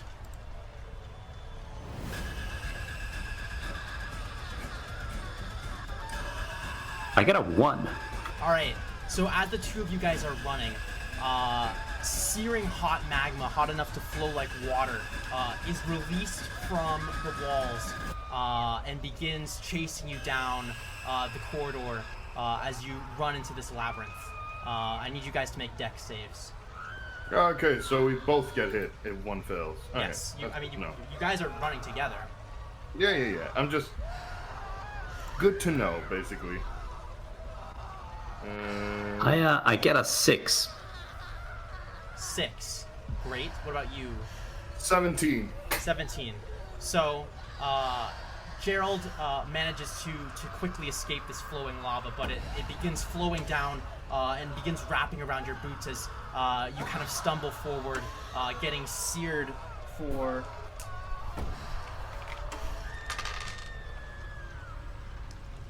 10 points of fire damage.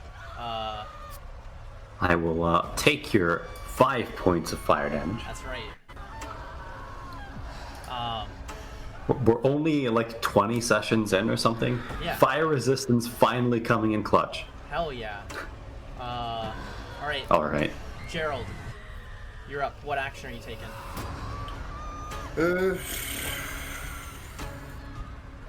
So if you scout ahead, you get to see 2 cards, and then you have to pick, right? Mm-hmm. Do you get to pick the cards that you haven't revealed as well?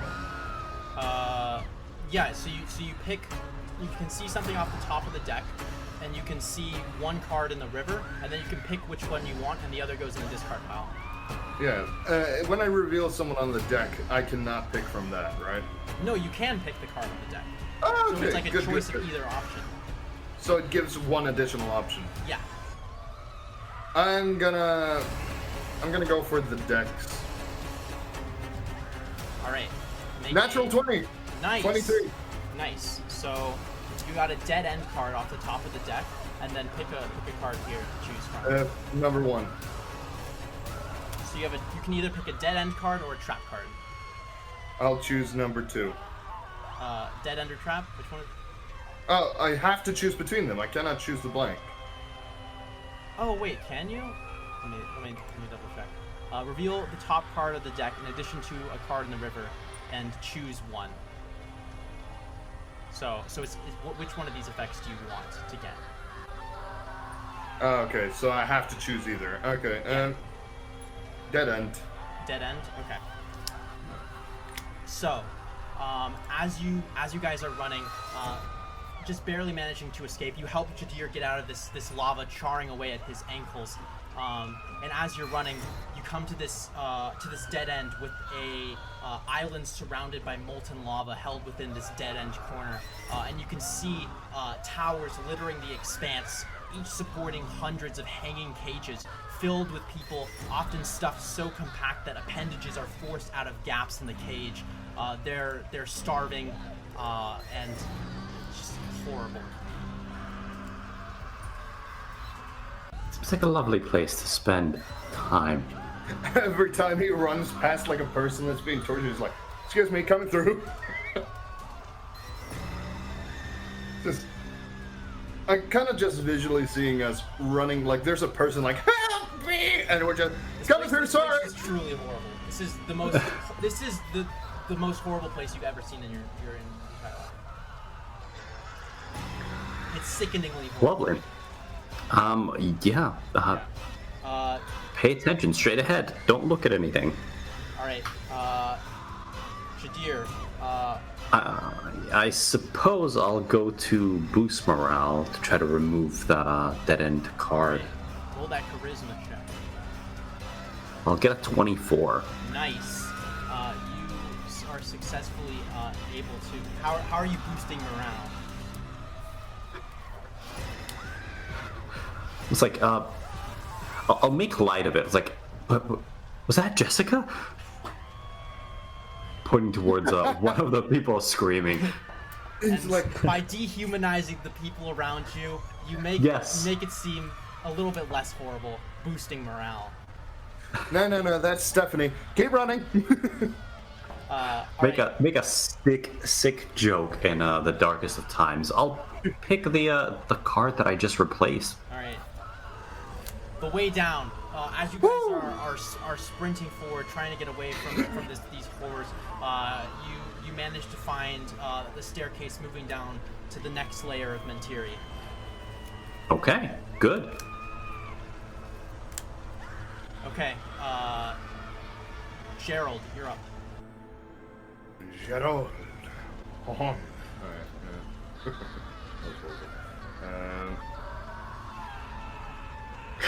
I love how you have the presence of mind to realize that, like, oh god, that was awful. I would like. I know I'm horrible at this, but I would like careful consideration, wisdom. Okay.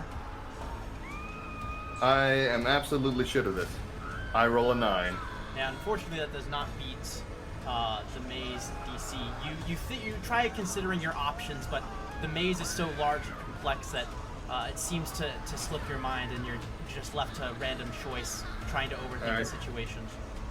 I like my options. I'm gonna go for number 1 again. Trap.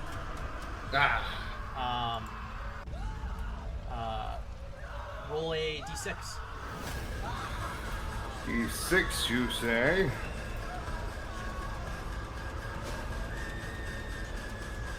Five. All right. Suddenly, as you're running, the ground kind of gives way beneath you as you begin falling down. Both of you guys make me dex saves. Well, we're good at dex. 23. 23, very nice. 14. 14. Oh, just barely missing. As Gerald, you're able to kind of stop back, coming to a screeching slide. But Jadir, stumbling forward once again, tumbles face first into this large pit. As you come down, you fall about 20 feet into this pit, landing on piles of sharp bones, taking 10 points of bludgeoning damage as you fall down upon impact. There is a small cave opening within this pit, and you can hear kind of this hissing sound as you sit up from impact, coming from the cave. Well, that's terrible.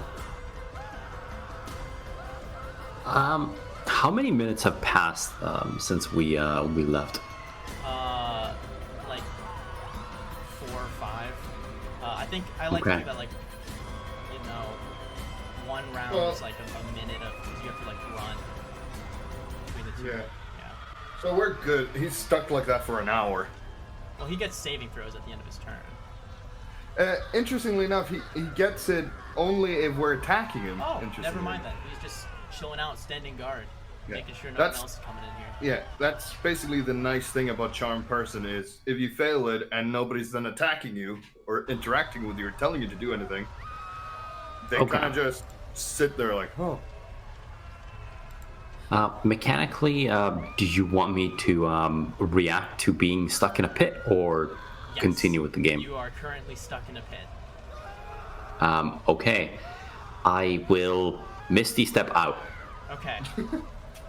Because you as you begin to see this kind of like large plated obsidian snake slithering out from this cave, moving towards you. You just nope right out of there. Yep, Misty just step back up. fuck that out. And continue on your way. All right. Okay.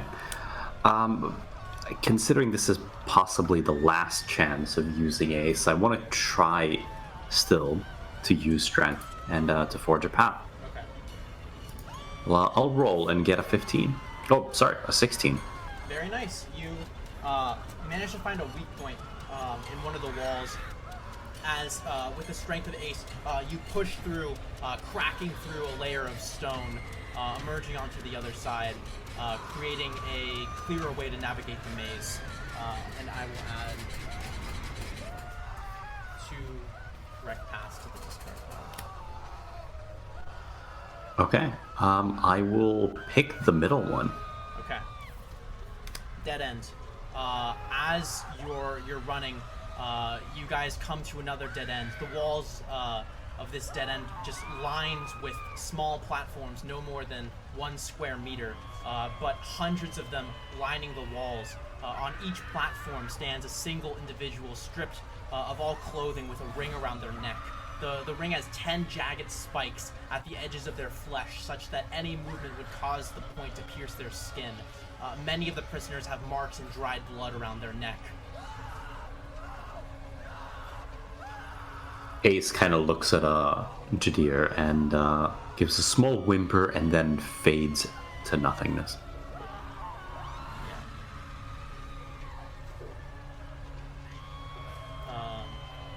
Yeah. Continue running.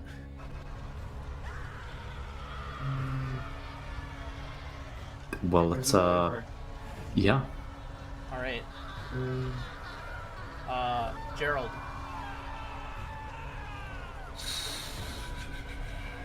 I'll scout ahead. Scout ahead.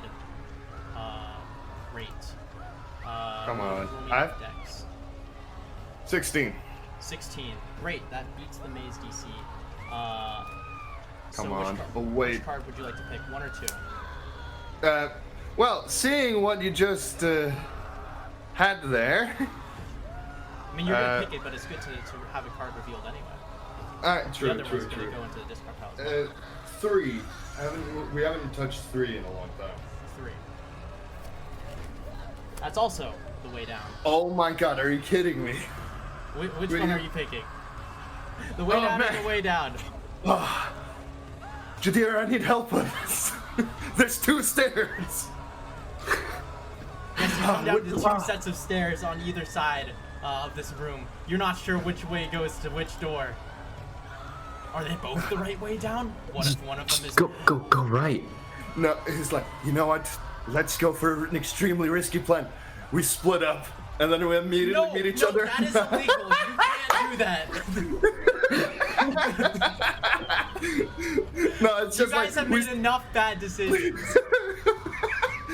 Splitting up in a labyrinth is never a horrible idea. Oh my god. Haven't you watched Scooby-Doo? It's the best idea. Okay, no, jokes aside.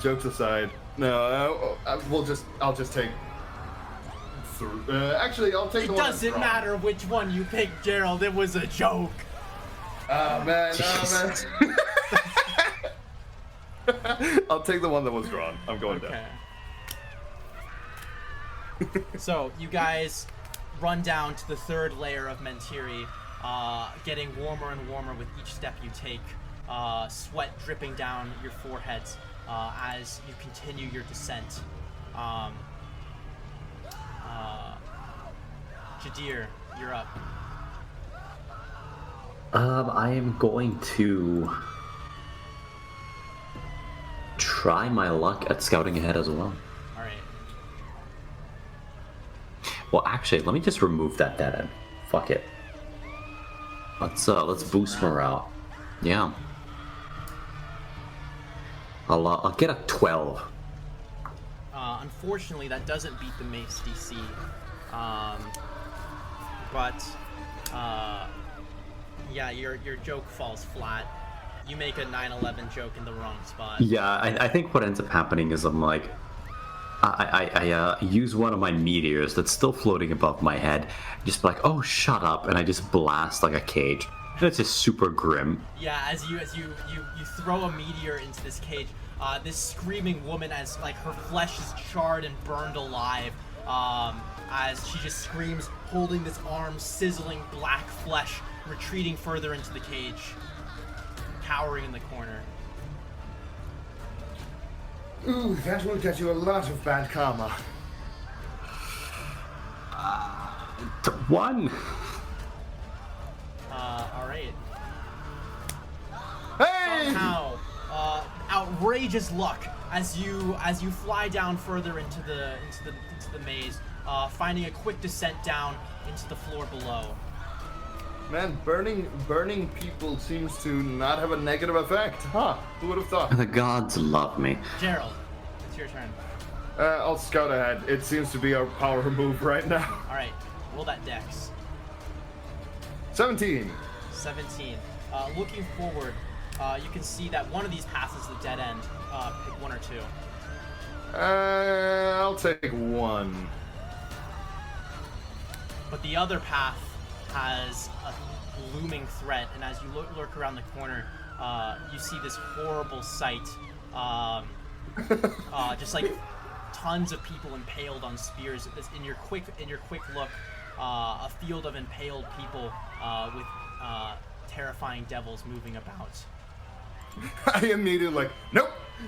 Like, just pull the head out. We're not going that way. So you're going for the dead end? Yes. All right. As you go the other way, your only option, as you emerge into the dead end, rounding the corner, you find this wooden structure suspends a human upside down, tied by hanging ropes. His hands and feet tied, outstretched.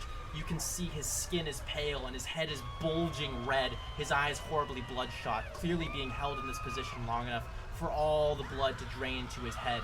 Two imps are holding a long saw between the two of them and are slowly sawing him in half, leaving him conscious all the while as the blood is concentrated in his head. He's just screaming in agony. Nice. So that's Steve. Boost morale. Yeah, this is very obviously a boost morale. Yeah. I'll get an 18. 18. For your scout ahead? For my boost morale. Oh, for your boost morale.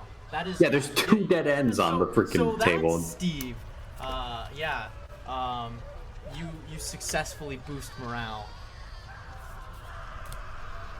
Which card? And the one on the other end. This one? That one. Okay. Yes. Uh-oh. Oh, for fuck's sake. Alright.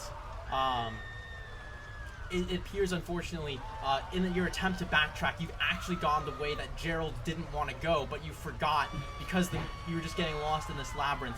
As you emerge into this field of large spikes jutting out of the ground, each about 8 feet tall. Each spike contains a body impaled on it. The spike appears to be inserted into the rectum, and the bodies slowly slide down over excruciatingly long time intervals until eventually it comes out of their mouth. You can see thousands of tortured souls in various places, all of them unable to die. 3 black-skinned devils with beards that move like tentacles covered in spines are placing a man upon a spike as you move forward into the open space. The man cries out as the impaling begins, and the devils turn to run at you. Roll initiative.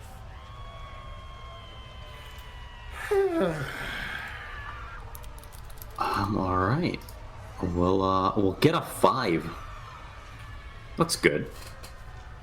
5 is a good number. That is a great number. I get an 8.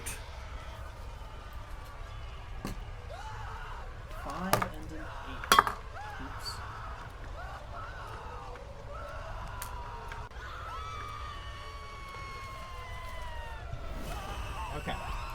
So, now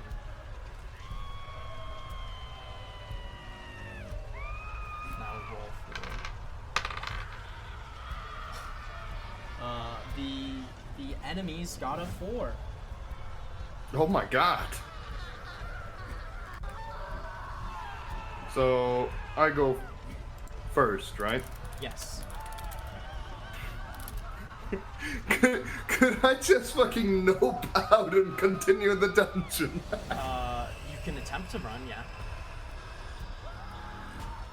I kind of look at Jadir, kind of hinting, run away? As a free action, kind of seeing what he says. Can we? Alright, fuck it. You know what? I have enough bardic inspirations for this, so I should be able to do that. I just immediately pull Mantle of Inspiration so we can use our reactions to just fuck off.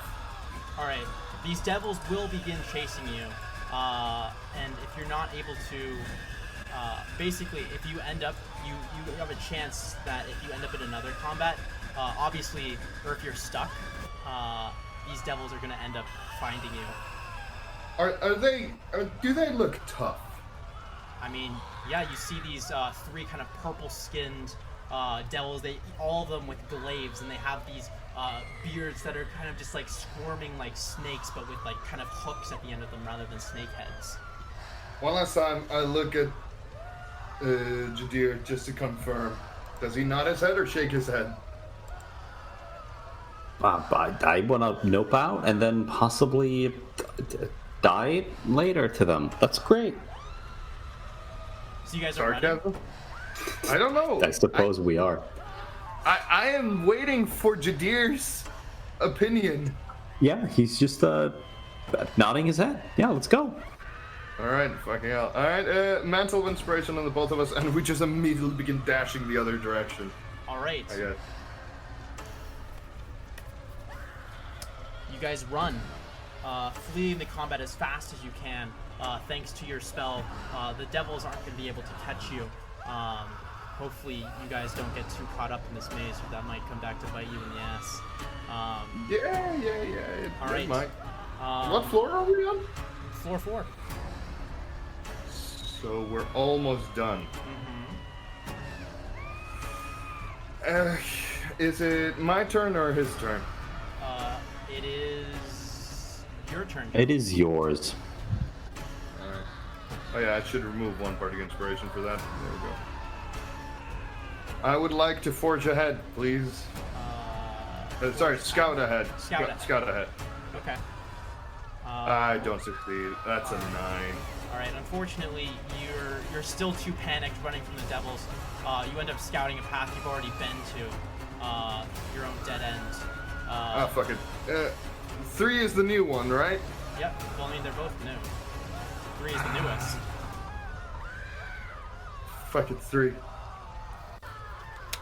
Running into another dead end, as you're cornered once more, as you see these naked, disease-riddled men and women covered in pustules and welts. Their skin is flayed, some with large patches of skin and missing skin then torn off, revealing the muscle underneath, crammed into cages built into these walls, sickeningly overfilled at this point.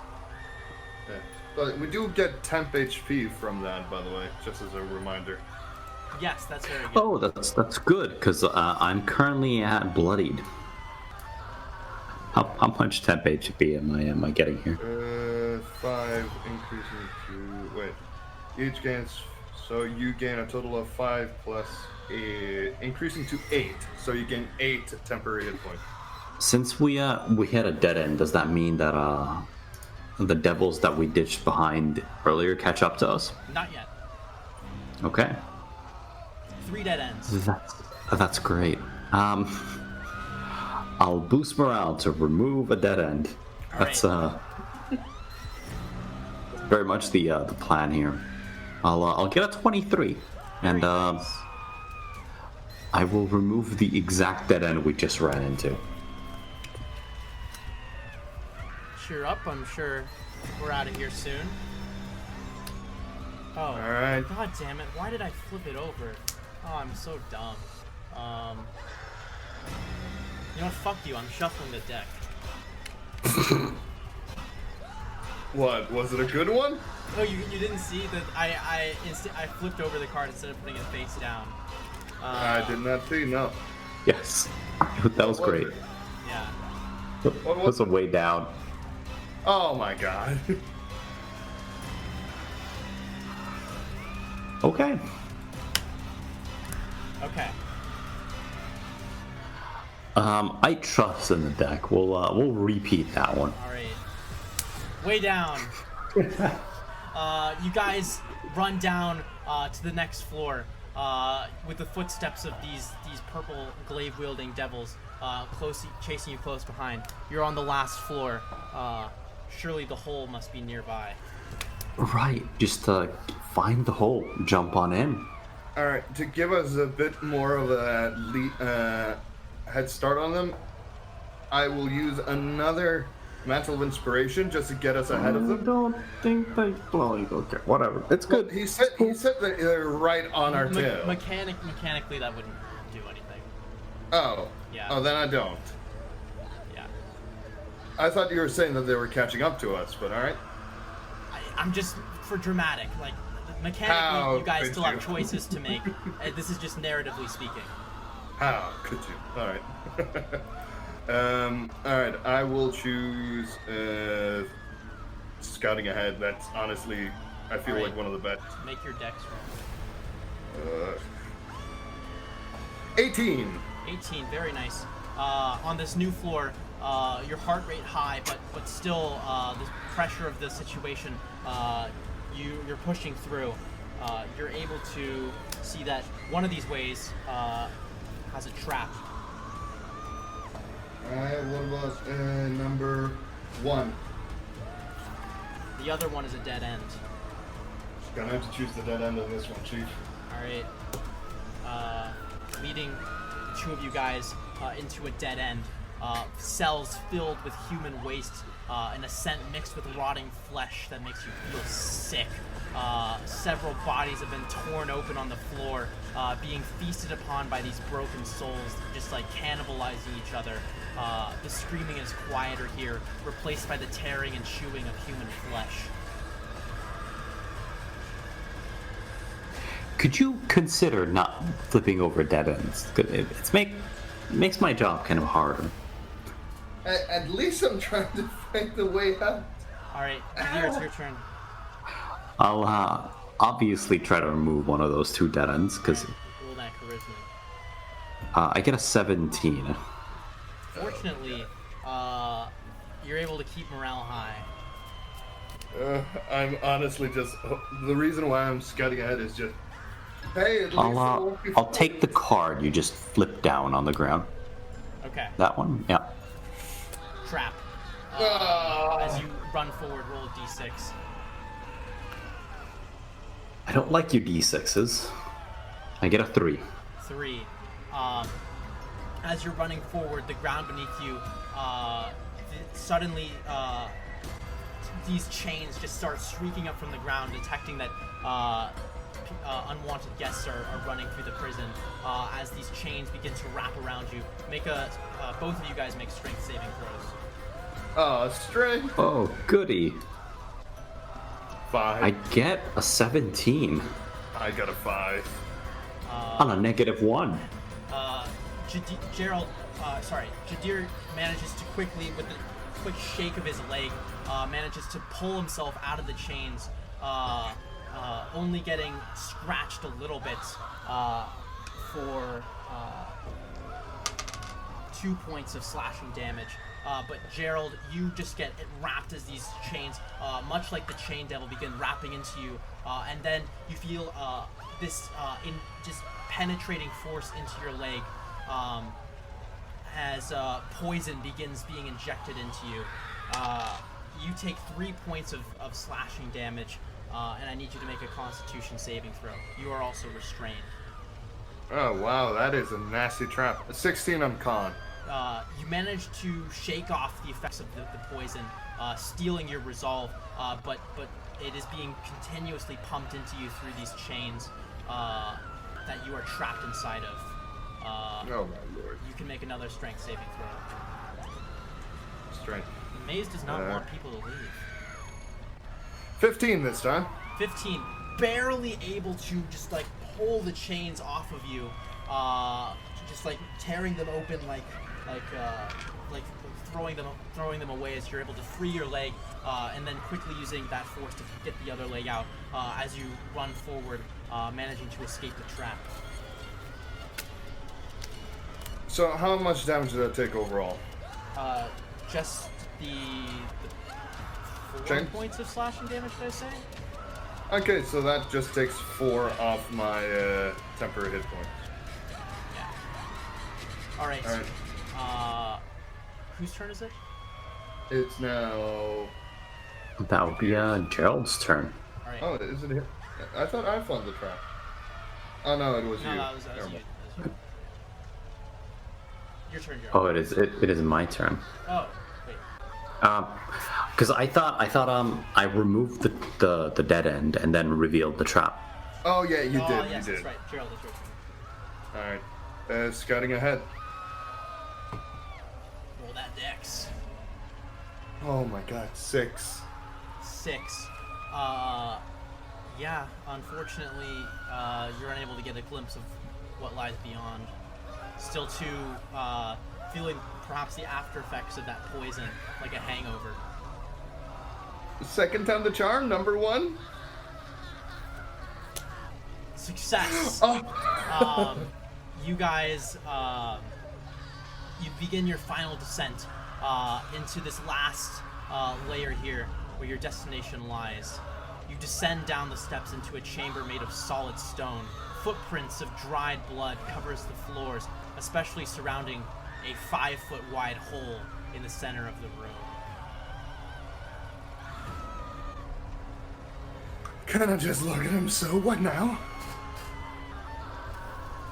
I feel like our characters would have talked about that plan. Would we have? Would you like? Would Gerald have told Jadir about the capacity for? Yeah, he would have asked. Sorry, what's? You're asking if he would have seen? Yeah, because basically, Finn proposed the ludicrously metagamey plan using the cittern and the bag of holding. I'm wondering if that was something that our characters would have actually exchanged. Characters. Oh, well, the plan, no. Both of you guys know that there's a hole in Mentiri that leads down where they throw these souls to the jangling Hiter in the layer below. How are you going to get there? Perhaps you guys haven't discussed that. You do learn the spells of the magical instrument once you attune to it. Yes, which you I have attuned to it, so you have access to those spells. It kind of looks. Do I levitate, fly? You guys kind of gathered around this hole, thinking about what to do, and looking down, you can see that it's a drop of miles. It's quite literally looking through the bottom of the world. It descends through the stone beneath you before opening up into this vast abyss below, like a well with no bottom. Kind of looks at Jadir. Well, I trust you. Okay. I'll be going now. Wait, what? Oh, the bag. Wait, what? What, did you just like suicidal jump into the pit? No. I would sort of put 2 legs in the bag and just kind of before yoinking it up, it's like, don't drop me. Before he goes in, I 3rd level cure wounds just in case. Oh, okay. Yeah. So that would be for every. So that's gonna be 1st level cure wounds 3 times for more efficiency. Well, we're kind of have things chasing us. But yes, you do have things chasing you. So that's a 3d8 plus my spellcasting modifier, which is now 5. You hear the clanking footsteps of boots on metal up on the floor above you. Okay, wait, 3d8 plus 5. You heal for a total of 12. I rolled 1, 1, and a 5. That was really bad. 12 hit points back. Well, I'll take it. You know, right. It's something. And I'm guessing as I'm kind of on the edge after he goes in the bag, I'm like at the kind of edge of the thing, and they kind of see us. Mm-hmm. Like it just kind of.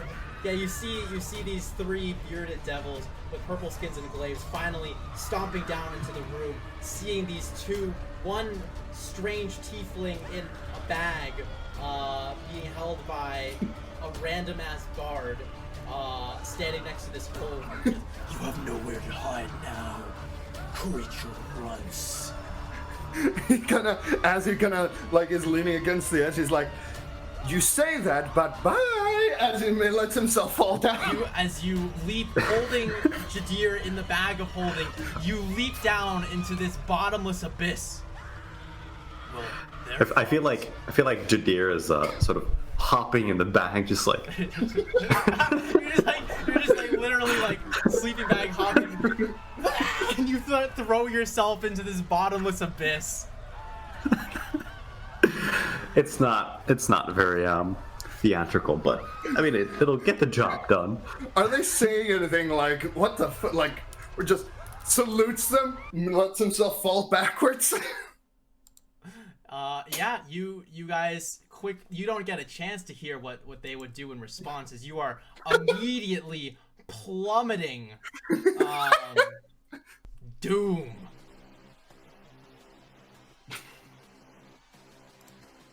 Oh, speaking of readying things, I will retreat into my bag of holding and prepare fireball. That's good. Yeah, you prepare a fireball just in case. The whiskey, not the. Oh. Yeah. You know, Wait. that's probably more reliable here. Pain. Wait, I have a question. Yes. Finn is gonna hate me. I thought you weren't able to breathe in that thing. That I did not realize that there was air in the bag of holding. I looked that up after the session. Finn was correct in that there is 10 minutes of air in the bag of holding, so I was wrong. Okay. I'm hoping that our skydive takes less than 10 minutes. Yes, it will take less than 10 minutes, probably. Is levitate a reaction or a cast? You guys are both plummeting. Gerald, you're just falling through this hole. It's like plummeting down an elevator shaft through stone in the darkness. The walls flying past you faster than you can even observe as you're beginning falling, and Sue just like flailing your hands in the air. Suddenly you're falling out of the bottom of this world, looking up on this enormous platform of stone, expanding out for as far as the eye can see, rotating your body in midair, trying to look down as you see like the silhouette of Jadir with his in this fucking bag plummeting down out of the hole like 100 feet above you. You look down and you see this enormous expanse of swamp in between these 2 huge layers as you guys are just plummeting towards this larger, or at least larger compared to the world around you, relatively speaking. This silver thing. You can see also 4 chains with thicker than anything you've ever seen before. Like each chain is like the size of each loop of the chain the size of a building, hanging from the layer of dis above as these chains extend down, supporting this silver platform below, like as far like 3 or 4 miles down beneath you as you're currently plummeting down at terminal velocity. Jesus. Huh. I hope you had fun on your vacation. Fun is a very interesting way to put it. Well. Alright, so how far am I from the ground? A couple miles. Okay, how long would that take to fall? How long would that take you?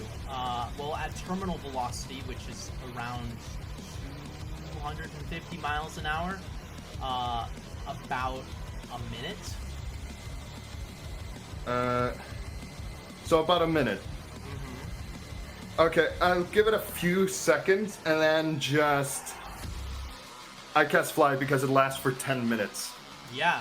Suddenly, as you guys are plummeting down into this enormous, like, falling between the two layers, like literally falling between the sky, both incredible and terrifying. Your fall begins to slow 200 miles an hour, 150 miles an hour, 100 miles an hour, all the way down until you are slowed to a hovering height as you're moving down towards this. So beneath you is this enormous expanse of green and black and brown. You can see this silver platform here, and the other major location being this larger city off in the far distance, which you can see is also pretty far off from here. Aside from the city, what else was there? Like, I caught the last line a little poorly. There's the silver platform, which as you get lower and lower, you can see it's a city of its own height made of chains. You can also see a larger city off in the very far distance, though it's far enough that it's mostly a silhouette of these like black constructions.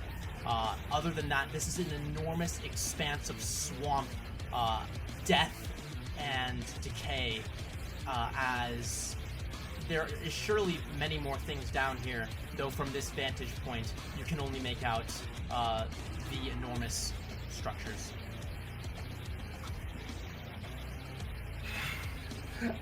I can't make out anything. I'm in my bag. I'm perusing vintages. You're just like having some Fireball whiskey with bread. As I'm flying around, I kind of just, to like lighten the mood, I kind of open the bag, just lightly pull, like reach in, because you have to think about what you're reaching for, right? That's true. I think of Jadir's head. Just grab onto one of my horns. Head comes out of. You pull Jadir, his head now out of the bag of holding. Like by the horn. Yeah, you're just holding it by the horn. Jadir, you look down and see just like this enormous expanse of swamp as you guys are kind of slowly sliding down, levitating on the air. Ow. It's like, if you look down right below us, you see the third layer of hell. Thank you for flying with Gerald. We will be landing very soon. We hope you had a delightful flight. And I shove him back in. What kind of weird routine was that? It's just literally him. Having been shoved down into the abyss once more. At least you have Fireball. That is true. Fair enough. I mean, jackass. All right, where are you guys going? I'm not going anywhere aside from sitting cross-legged. Does the ground from here just look completely like it will murder us if we land there? No, not at all. I mean, as murderous as a swamp looks, I mean, it's a land of death and decay. It looks to be a lot of trees and marshes, marsh-like territory. I will try to fly. Can I use a check to see if I remember anything about where the possibility of the next way down to be? At knowledge this specific, I won't give you advantage, but yes, you can make a nature check.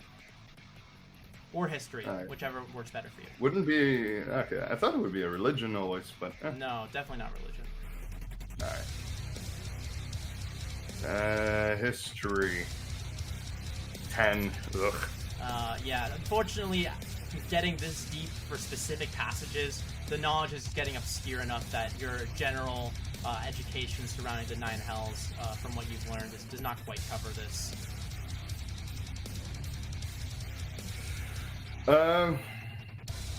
I kind of just fly to an area that looks to be generally safe to be on. Yeah, you find a very large rock sticking out of the swamp, somewhere in between these two cities. All right. Yeah, I land down on the bag. Sorry, not on the bag, on the rock. Setting the bag down as well. The rock about 20 feet above the bubbling swamp below. This is where we will end the session. I was gonna be so nice to Jadir. Instead of pulling his horn because I noticed it hurt, I was gonna pull his leg. That you consider that nice? Hey, after you had some of this coming. I am innocent of everything. I don't understand what you mean. Oh my god! But we're both assholes to each other. Yes, we are. It's Jadir probably more so. He's not a good person. I did not intend the character to go in this direction. He's sort of taken off on his own life. Established chaotic evil a long time ago. Yeah, I've been sort of leading into it now. Okay, well, that was a very good session. I'm happy we're back on the grind. The maze game. I liked it. I thought that was very nice. I thought it was yeah, I liked it quite a bit. Actually, ask you where you found that stuff and use it myself. I have it. Here, I'll send you guys the public doc.